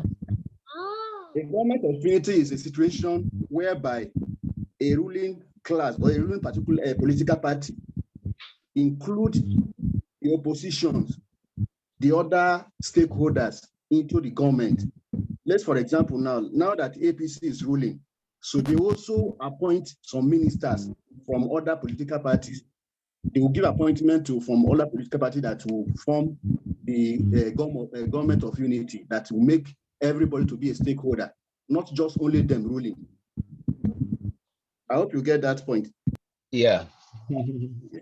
So that's what they mean by they mean by the unitary, governments. So, Andrew, your hand is up. Sorry, I stand to disagree with government of unity and unitary system. Government of unity is not a system of government. It's an arrangement where there is a dispute at the end of election or selection, whatever the system that country use in bringing their leaders to government.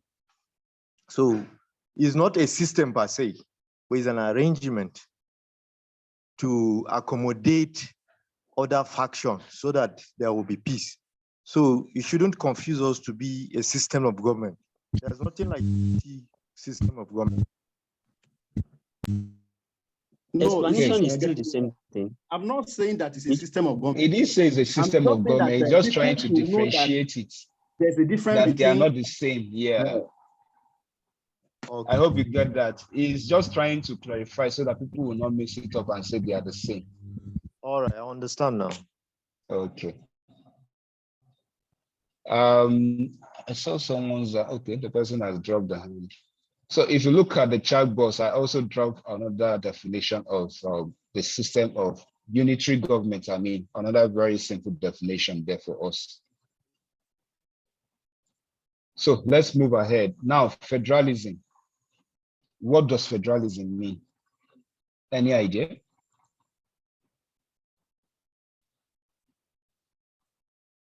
Anyone? Okay, so as not to waste our time, let's just read through. So federalism Can I say something? Okay.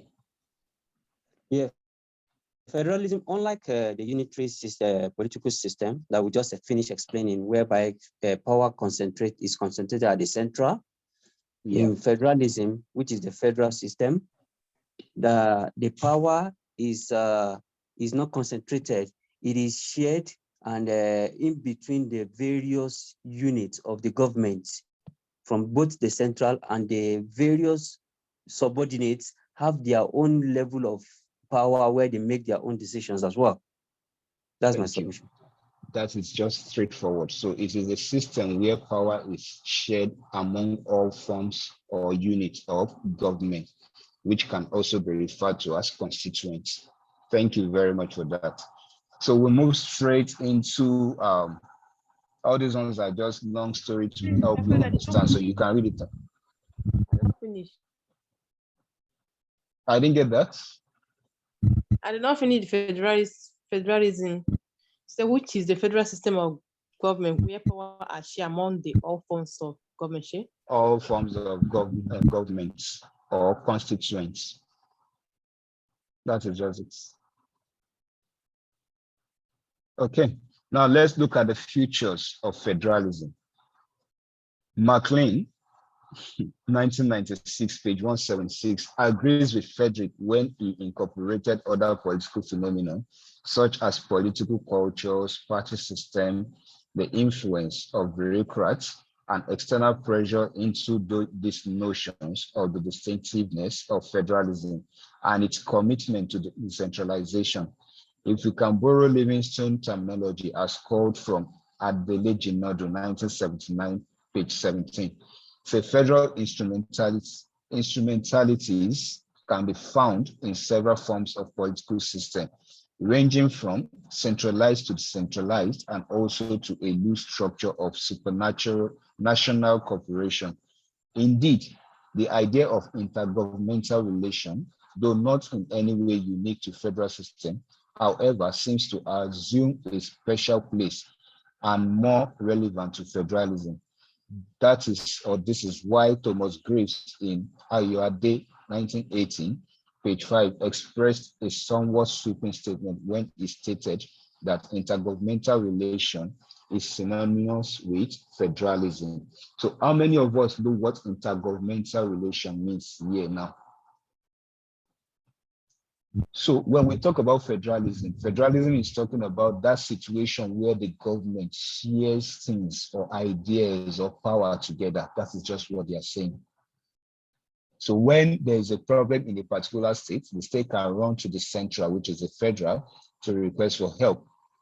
And we've had situation where the federal government in Nigeria has given different bailouts and loans to state government to run or execute projects. So all of these are features of the federalism. And then we have factors enhancing the choice of federalism.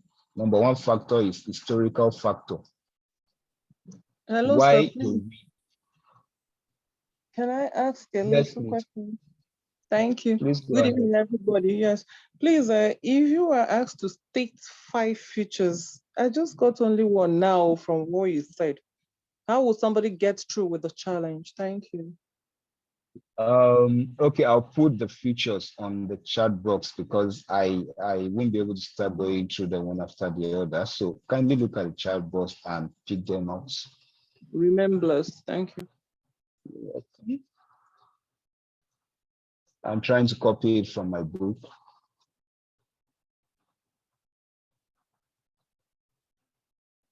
Okay, so we continue while that is coming up now.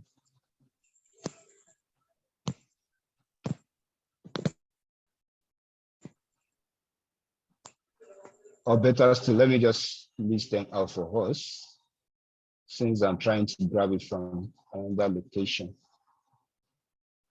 Okay, number one, can we write down, just jot it down. Feature number one, division of powers. Number two, written constitution.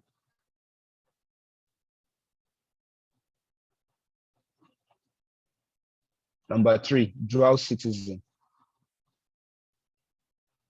Number four, independent judiciary. Number five, intergovernmental relation. This is the one that our textbook captured. And number six, constitutional amendment. Please, your number, the network was breaking when you mentioned the number 3. Please, okay, number three is dual citizenship. Let me start over again. Number one is division of powers. Number two, written constitution. Number three, dual citizenship. Sorry, Mr. Friday, I didn't get number 2. What did you say? Written constitution. You say no. Number three, dual citizenship. Number four, independent judiciary. Number five, intergovernmental relation. And number six, which is the last one, constitutional amendments. Thank you, sir. You're welcome. Number 6. So let's constitutional amendments. Thank you. Okay. Sorry, so let's look at. How can you explain this? Just the dual citizenship. Please, if you're not the one talking, kindly mute so that we can hear clearly. I'm hearing some serious noises.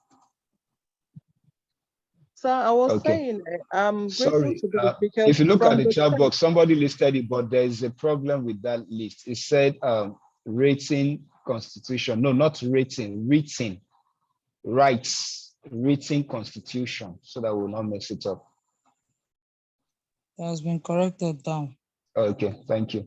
So you were trying to say something. Someone was asking a question. I didn't get that. Yes, Mr. Friday, it's me. Yes, I was please. trying to, it's self-explanatory, but the dual citizenship, that's why we still know what dual citizenship means. I'm trying to see what is the, Okay, that's true. So if we say dual citizenship, let me just use straight to the point word, like President Muhammadu Buhari is from which state? He's from Katsina State, right? That he is the president of Nigeria does not mean he is the president of the capital city of Nigeria, which is Abuja. So that means dual citizenship. So the person who is leading in that power can be from any part of the country. It could be from the south, from the west, or from. So that's the Constitution of the Federal Republic of Nigeria allows for greater participation from both levels or from all levels of the country, whether the local governments of citizen or states of citizen, whichever one to put it. But that's what we're referring to as dual citizenship. It's not relating to other countries. It's just within the four walls of Nigeria. It's clear. Thanks. Okay, thank you. So we'll continue with the factors enhancing the choice of federalism. Why are people choosing federalism over other forms of government? Number one is historical factor. Of course, if we look back at Nigeria and how we came into existence, we will know that that is an issue that can simply tell us why we choose federalism. And number two is geographical contiguity. I have two people's hand up. Should I continue or hear what you have to say? It is relating to what we've stated before. Okay, Mustafa, let's hear you. Geographical what? Yes, please. Mr. Friday, you see. Yes, I can hear you. I am not too clear about this your explanation on dual citizen you gave, because you said it has to do with relation in Nigeria alone, not outside the country. Am I right? Yes. Yes. So if you look at our state capital, where is considered as the seat of power in Nigeria, is Abuja. And yes, what we're saying is the person who is leading Nigeria does not or should not necessarily be from Abuja. It can be from any other state in Nigeria. So that is what dual citizenship is talking about. So if we're talking about dual citizenship, we're not relating it to another country's citizen coming to become the leader or president of our country. We're only referring to. That's the area I'm going. You see, my own understanding of dual citizen only applicable to the ladies or female. Let me put it that way. Let's say a lady now is from Osun State and she got married to a Kwara man. Are you getting it? Yeah. So in Nigeria, she's entitled. She can contest for anything in Osun State because that's where she is from. At the same time, contest for any position in Kwara where the husband is from. So such a person can be classified as she has a dual citizenship. That's my own understanding of that. Yeah, it is also good to clarify that. But what we're looking at is the federal system of government, right? And if we're talking about federal system of government, we're looking at the highest level of government in Nigeria. So that's why we're using, because if you look at the book where this is taken from, on that book is a system of government. That's just the title of that. We say citizen, dual citizenship. Citizens of a federal state are considered to be both citizens of the central government and citizens of their respective states. This allows for greater participation in both levels of government and provide multiple avenues for political representation. So it doesn't necessarily mean that for the women alone. Just like in Nigeria, where we are zooming power, we are saying, okay, because the North has ruled us for 8 years, now we want to move the power to the South. Now, what we have simply done is to say a Southerner can also become a citizen, or can become the president of Nigeria, thereby meaning, apart from being the citizen of the federal state, he is also a citizen of his own state, that is the president of Nigeria. Okay. So, Elizabeth, your hand is up. Mustafa, I've answered you, right?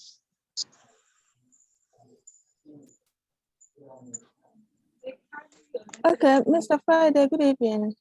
Good evening, ma'am. Please, my network went off when you are listing this division of power within Constitution. I don't know under what that falls at. we look at the features of federalism. That was what we listed there. Features of federalism. You're welcome. Okay. So now going back to the factors enhancing the choice of federalism. Number one, historical factor. Number two, geographical contiguity. Number three, ethnic and cultural diversity. Number four, economic and administrative advantages. And number five, fear of domination. Number six, political leadership. So those are the factors that can enhance federalism. Madam Regina, your hand is up. This is number three again. Ethical. Number three, we say is ethnic and cultural diversities. Okay, Mr. Madam Friday. Lizzie, I've answered you, so let's hear from Madam Regina. Please, Mr. Friday, I'm having a problem getting everything you are saying. I think it's the network. I just want to ask a favor. Instead of drawing, taking you back and forth, I just want to ask a question. Is it possible that you help me with the video after this time? Is it possible in any way, please? Yes, it has always been shared by Mr. Yaya, so don't worry. I'm sure he's going to share this with us, and I will drop it to you later. Okay, It's being Mr. recorded Friday, right now. you. Yeah. Okay. Please, I hope to see it in the chat. Thank you. So I don't need to explain what we're talking about when we're talking about the factors enhancing federalism. They are self-explanatory, of course, looking at the context of what we have in Nigeria. So let's look at the advantages of federalism. What are the advantages of federalism? Number one, a federal system encourages unity in diversity. That is one. I won't even bother to waste my time going to the other part. It encourages unity in diversity, and that's why we're still having one in Nigeria.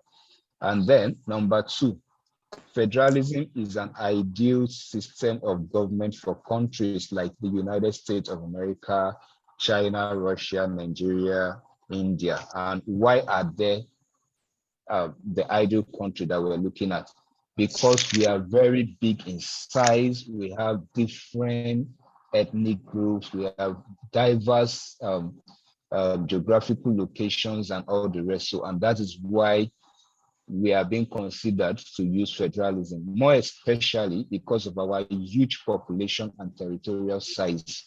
It will be very surprising to know that some people said, if you look at the landmass we have in Nigeria, most European countries can be put together before you get one state in Nigeria. So that is one of the major reasons why we are practicing federalism, because of our size in population and territorial size.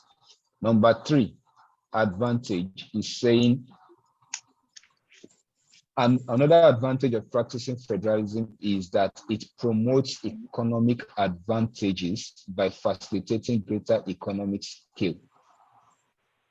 It promotes economic advantages by facilitating greater economic scale. Of course, we've benefited from that in so many ways in Nigeria, which I wouldn't want to start discussing about again. Then number four is federalism prevents the danger of being a despotic central government that will erode and absorb. Federalism prevents the danger of a despotic central government that will erode into and absorb the power of the other units of federalism. One of the major reasons behind that is because we have separation of power, right? And we have constitution, which has categorically or emphatically delineate everybody's roles in the government. So you cannot encroach into the activities of another arm of government or the state government. Everybody have their own activities that they have to perform in line with our constitution. And then number 5 is saying a federal system of government leads to efficient administration. It leads to efficient administration. And number 6, in a federal system, local affairs are well looked after by the government. Local affairs are well looked after by the government. So this is more visible when we look at our local government level or the government level and the state government level. And then we have number 7, which is the last one. A federal system promotes international prestige for countries that practice it. This is straightforward also. A federal system promotes international prestige for countries that practice it.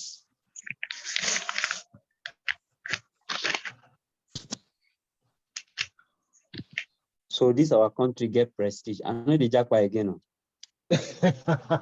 So you want jackpot before? And then put me inside your bag so that I can follow you. So let's look at the disadvantages. They are just like the direct opposites of what we have listed above, but let's look at what they are saying. Number 1 says the first disadvantage of the federal system of government is that it involves high cost of running the administrative structure. So when we're talking about administrative structure, we're talking about the different government departments and ministries and agencies that we have created. They are costing a lot of money in situations where they are not producing more profits within their ministries. Then number 2, we have the diversity of groups in a federation along ethnic, language, and religion lines. It is also considered as a disadvantage, the diversity of groups. Of course, we know that is one of the challenges we're having in Nigeria right now. But because of our different ethnic group or religion to select a leader, thereby not looking at competencies, we just focus on this one is my person, is my brother, and then we select such people. And then we have the by nature and dynamics of the federal system, it is also slow blame for not being able to take a quick decision. So in terms of decision making, it is considered as one of the slowest system in the forms of government when it comes to decision making. And then number 4, a federal system may also endanger uneven development of its component parts. This is very true. Lagos State and Abuja State is one of the most developed states, or are both the most developed states in Nigeria, because the central focuses their attention on them when they are being considered as the capital city or capital state of the country. Then if you go to some other country, if you go to places like Jigawa, for example, or you go to some places in Katsina, you'll be asking yourself, why are these people not different? Why are they not developing? It's because the way our system of government is being run is a situation where state, you have to manage your own affair, and the federal, you have to manage your own affair, thereby causing uneven development within our states. And then number 5, despite the provision for division of powers among the different levels of government, there are cases where conflicts of jurisdiction may also hamper harmonious relationship. And I'll give you a very good example. We've had states where you go to some states, you see bad road, and when you find out, they will tell you it is because it is the federal government road. That's why the state is not looking into the matter of repairing that road. So for those who know Okene and Auchi Road very well, that road is still the same way I've always known it since I was born till date. And if you ask Edo State government or the Kogi State government, they will say it is not the road of their own state, it is the federal government road, and nobody is talking about repairing that road. So it is still the same dilapidated state that we know them to be till date. And then we have federal state also faces the possible danger of secession because of some inbuilt mechanism to guarantee the autonomy of states. I'm not sure I understand what this is saying, but let's read a bit further. So at times, some of these provisions may be interpreted by overzealous leaders to pursue the agenda of self-determination. This was the experience of Nigeria during the Civil War and presently in Sudan and North, between North and South, so causing division. So federal character can also cause division between certain states. That is what they are just trying to say with us, is their big English. So any question? We have looked at advantages and disadvantages. Okay, no, I just want to make a contribution in the last point you make now. This the possible danger of secession. Yes. You like what is happening. Some people feel some certain zones feel they are not being carried along. They are being marginalized and all that. So it's because of the kind of system of government, system we are operating. So they now feel the situation that they are being there left aside. They feel like they want to leave the country and just form their own. So those are the things. That's true. Thank you for that. It's a very good example. Rukayat. Okay, audio lost. Rukayat, your hand is up. Okay. It's through my own understanding. Okay. What I can deduce from this explanation from this political system is that, does it mean that a country can practice two political systems at the same time?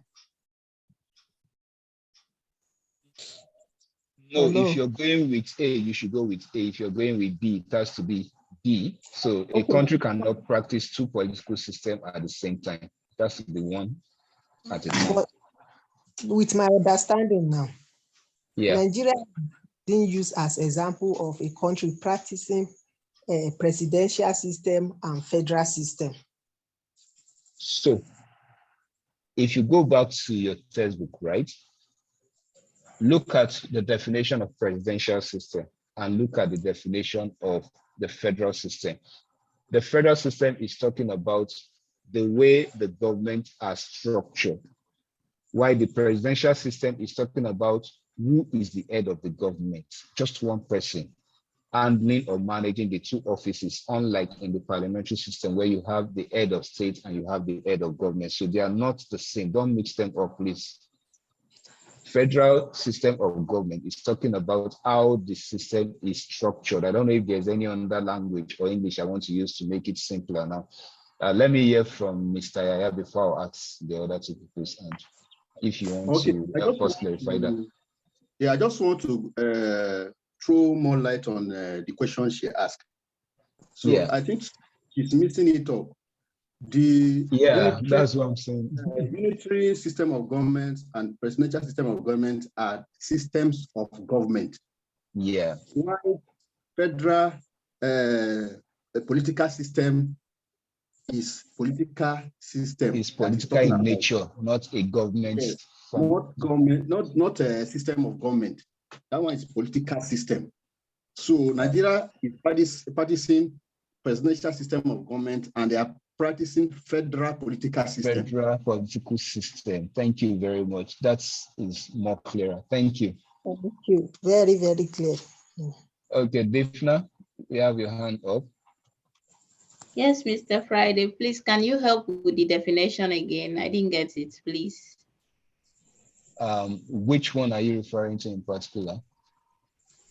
The federalism. Okay, federalism is a system, is a form of government that separates all the units of government. Or let me put it in a simpler word. I think I typed it down somewhere earlier, so that I can just give you directly from what I have written down before. Just continue. We have Madam Larava's hand up. Yes. Good evening, sir. Good evening, ma'am. Yes. I did not understand the unitary type of system. It's confusing. I did not understand. Just more briefly on it, sir. The unitary. So we said unitary type of government is a government where all the function or power is being given from one body only, where we don't have, for example, the federal government is just the only one who is giving or managing the affairs of the country. That's what we mean by unitary system of government. Okay. Thank you, sir. You're welcome. So for the person asking for this now, you said federal. So the federal government is, how do I put it again? What was the question? Please kindly remind me. The definition of federalism. System of government. Okay. So federalism is a political system in which power is divided between central government and every other unit of government, such as states or provinces.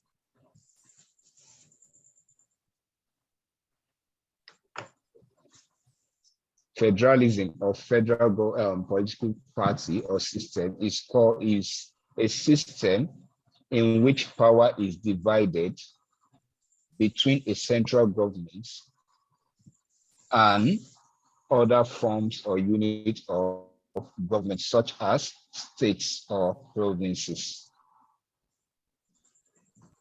Mr. Friday. Okay. Yes, please. Mr. Friday. Yes, I can hear you. Okay, thank you very much for recognizing. These issues where the woman asks, in the clear times, unitary governments is the government that power is strictly at the center. Yeah. Are you getting it? Where the power is concentrated at the center. Just at the center. Yes, where others cannot contribute, but they just take order from the central. What the center gives. Final. But under federalism, powers is divided. Both the local government, the state government, I'm just using Nigeria as an example now, and the federal government, they come together and do things, just like what we do on a monthly basis, that from every state, you will see Commissioner of Finance, they will all come to Abuja to share allocations being generated. Are you getting it? That is the true picture of federalism, where every stakeholders involved, we come together and sit down and make a sharing of allocation. But in under unitary, such is not done. If the country make 10 billion now, they just send it to others and say, this is your own, this is your own, this is your own. They don't take recourse to them coming together. So that's just they will not come and sit down to know how much is made before they can share it. So unitary is just power centralized at the center, but federalism, it calls across all the state, local government, and the federal. So it's not centralized. Thank you. Thank you very much. Thank you very much. Okay. So that has brought us to the end of federalism. And thank you all for your contributions. So we'll look at one more thing, which is the legislature. Can we continue or call it? Mr. Friday. Yes, please. If the examiner should ask that, what kind of system of government do we practice in Nigeria? So what do you? It's federalism. We're practicing federalism, yes. I just asked. Federalism is the political system of government, right? If they say a political system of government, what political system of government are we practicing in Nigeria? It is federalism. And when they say what type of government structure, what type of system of government are we practicing? It is presidential. Presidential. Yes.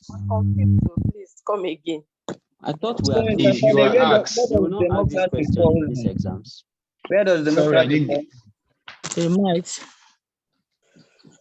So democracy is under the types of governments, right? When you talk about federalism, federalism is talking about the political system. Why, if you talk about the kind of the system of government that we are running, it is presidential. So there are three different things. Democracy is a form or type of government. That's one. Federalism is a political system of government. That's two.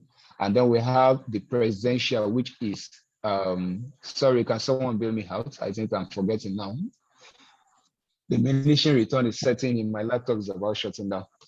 Let it not shut down. Let's proceed. Please, let me can get. We treat confederal political system before we? We are trying to clear something now. Why are we rushing? We will clear that. Mr. Aya, can you continue for us? Let me get my charger. I left it inside the car. Confederal. Okay. So let me put confederal on the system before I go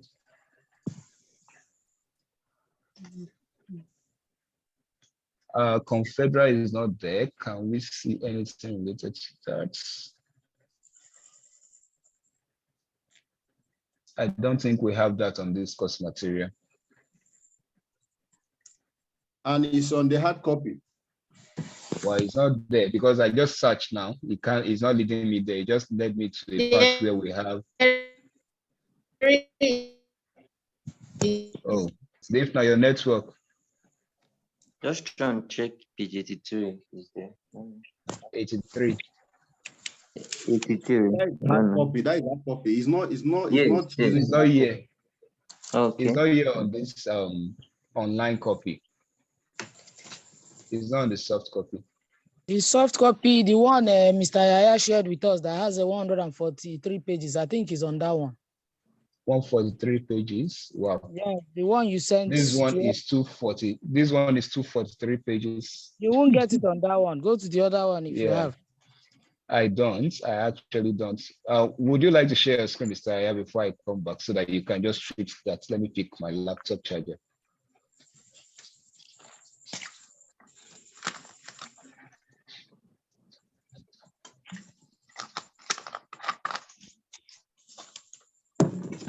Sorry, class. Sorry for dragging you while he went away. This question that people were agitating in the morning, the question paper, were we able to lay our hands on it?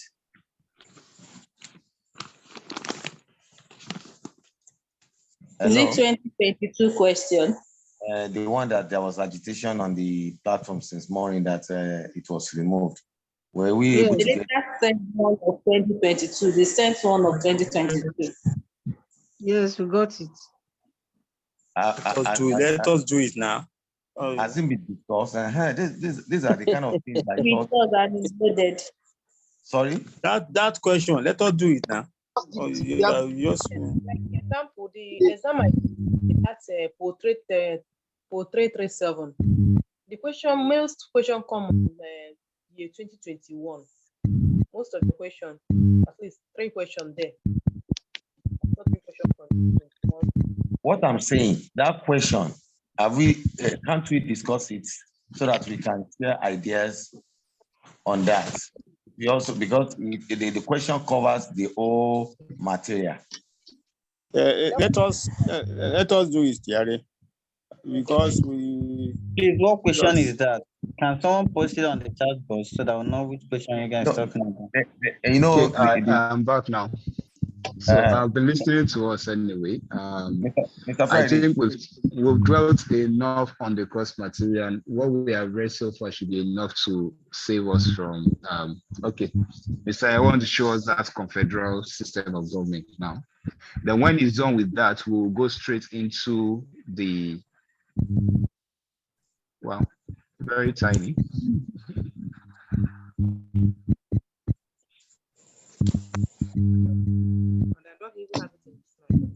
So, Unit 6 to get to the place before I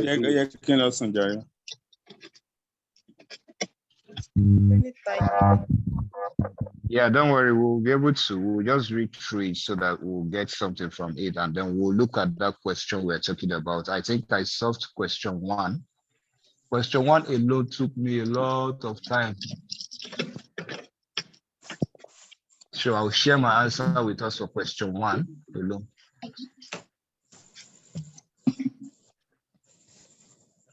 So, Mr. Fadi, is you on port 337? No, part 305. 2020 first semester. Pastor Solomon, your hand is up, sir. Hello, sir. Yes, sir. I think we can do the past question because I too want to sleep now. The diminishing return is setting in. Of course, I think we have Let really us- tried. This is let to us do 12 the thing- already. Let us do this thing because I don't get anything again, no, and anything no day for it now. Okay, thank you, Chief. Friday, please touch Okay, this. Mr. Aya, we can see this now. It's better now, like this. You may want to reduce it a little so that it won't cut off some parts. Okay, better. Thank you. You can scroll up now.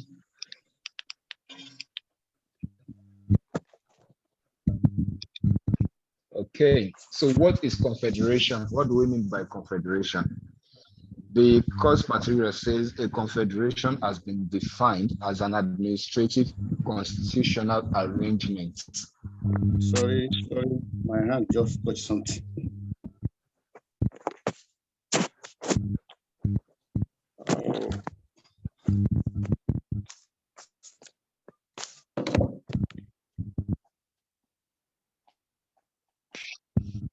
I can't find the screen again. Don't worry, I want to go back to that place. So I will share the question with us. Everybody should just please hold on because it's a picture. The person just snapped it. I think it's one of our previous students who passed through the class that snapped it and sent to someone who shared it on the platform. So it's not like we usually used to download it from the system. It's a snapped page that was sent to us. So I'll share it on the platform again. Someone shared it already in the morning, but I will share it back.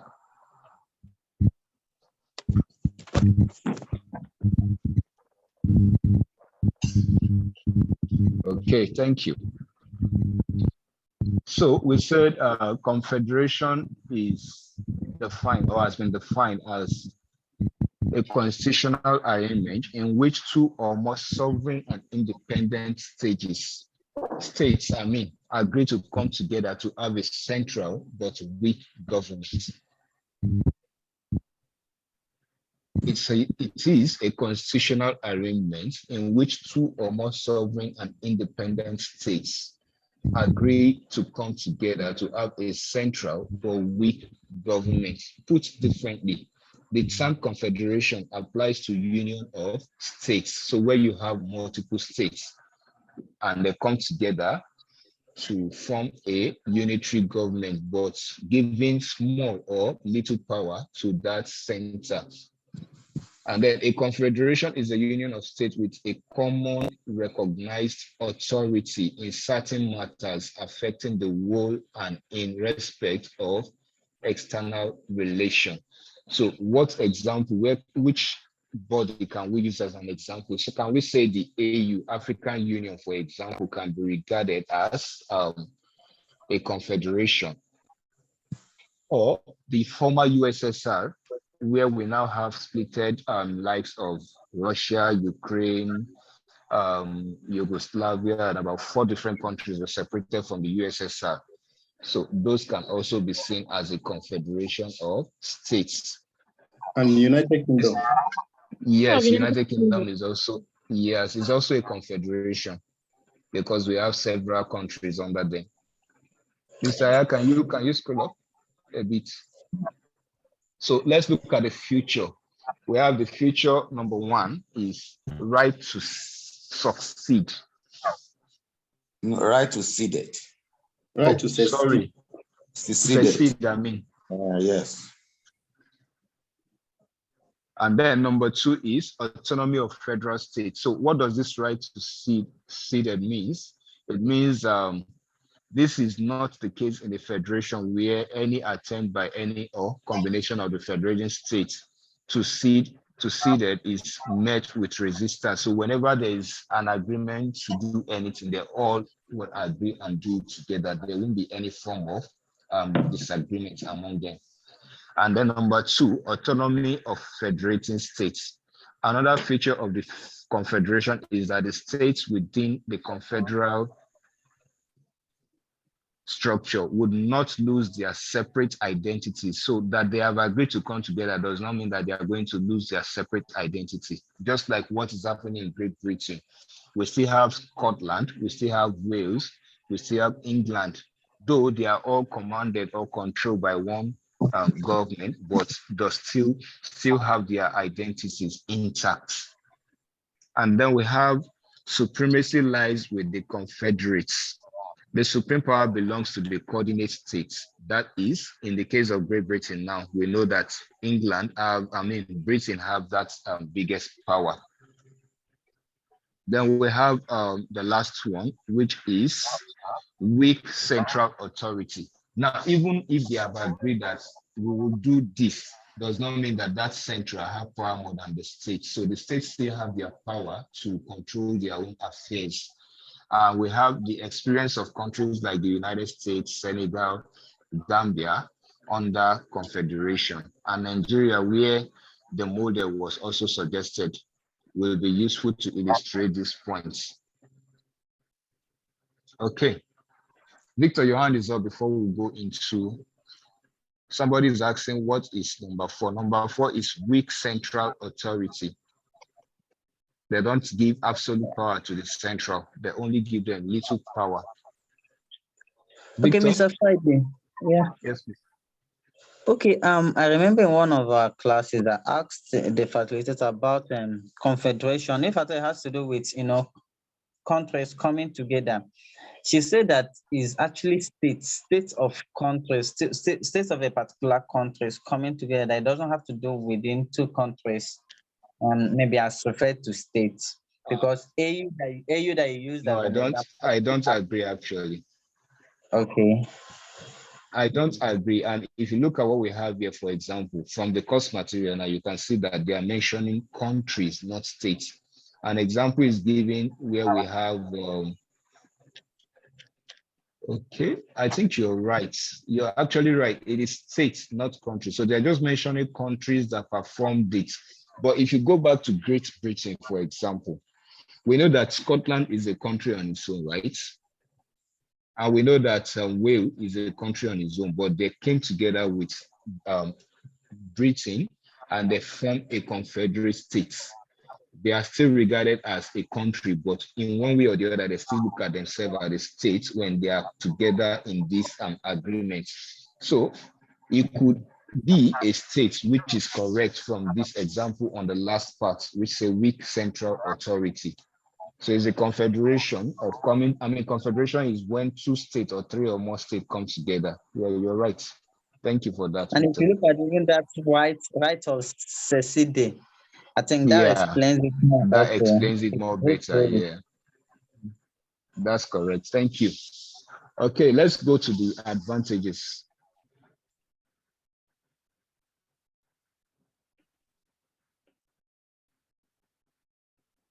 Number 1 advantage, it says confederation arrangement protects countries that shelter under the arrangement from foreign invasion.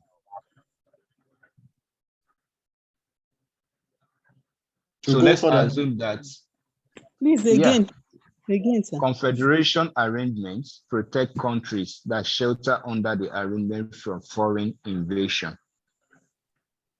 That's one advantage. So any weak states are able to enjoy better defense military against foreign powers or aggression from neighboring states. So let's assume that we have the likes of Lagos State, Ogun State, and Oyo State agreeing to form a confederal body.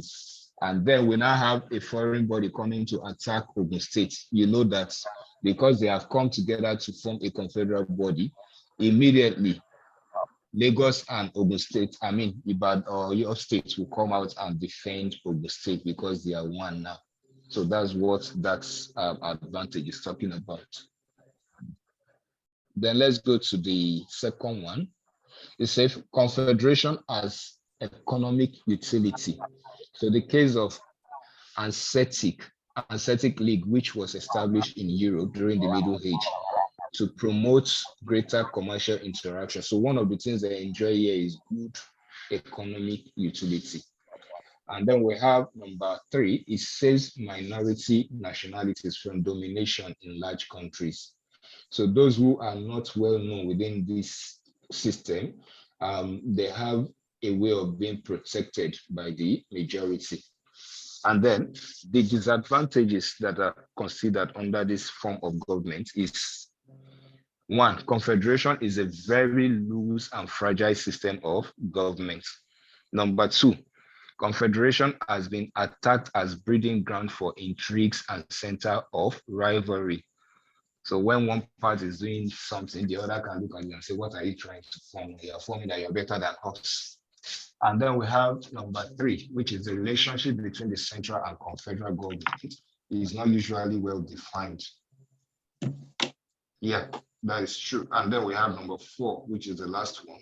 Despite its theoretical attraction to leaders of a few states, in reality, confederation has often proven a difficult and cumbersome political system to manage.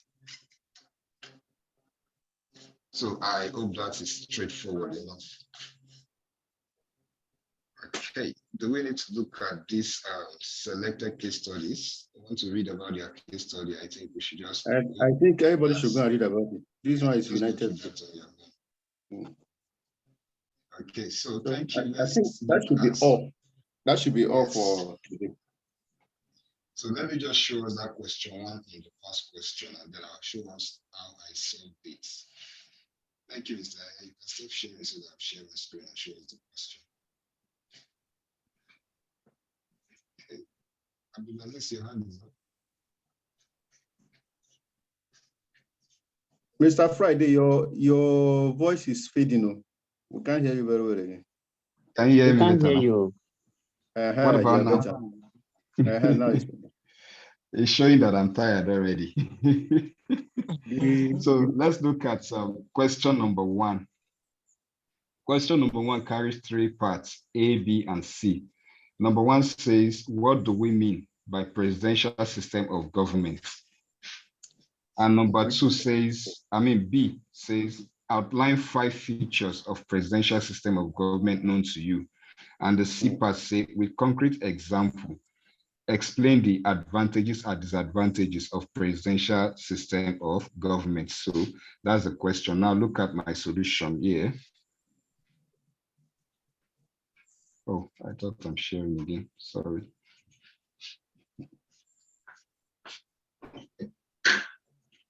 Please put my screen back. I did not get the question. Yeah, the question is on the answer. I already wrote it down.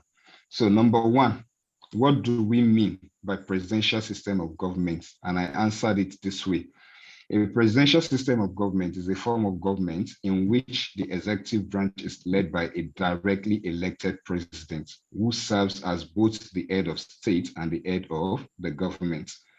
In a presidential system of government, the president is responsible for implementing and enforcing the laws of the land, as well as for directing the policies and operations of the government. So once you write this down, you finish the first part, which is 1A.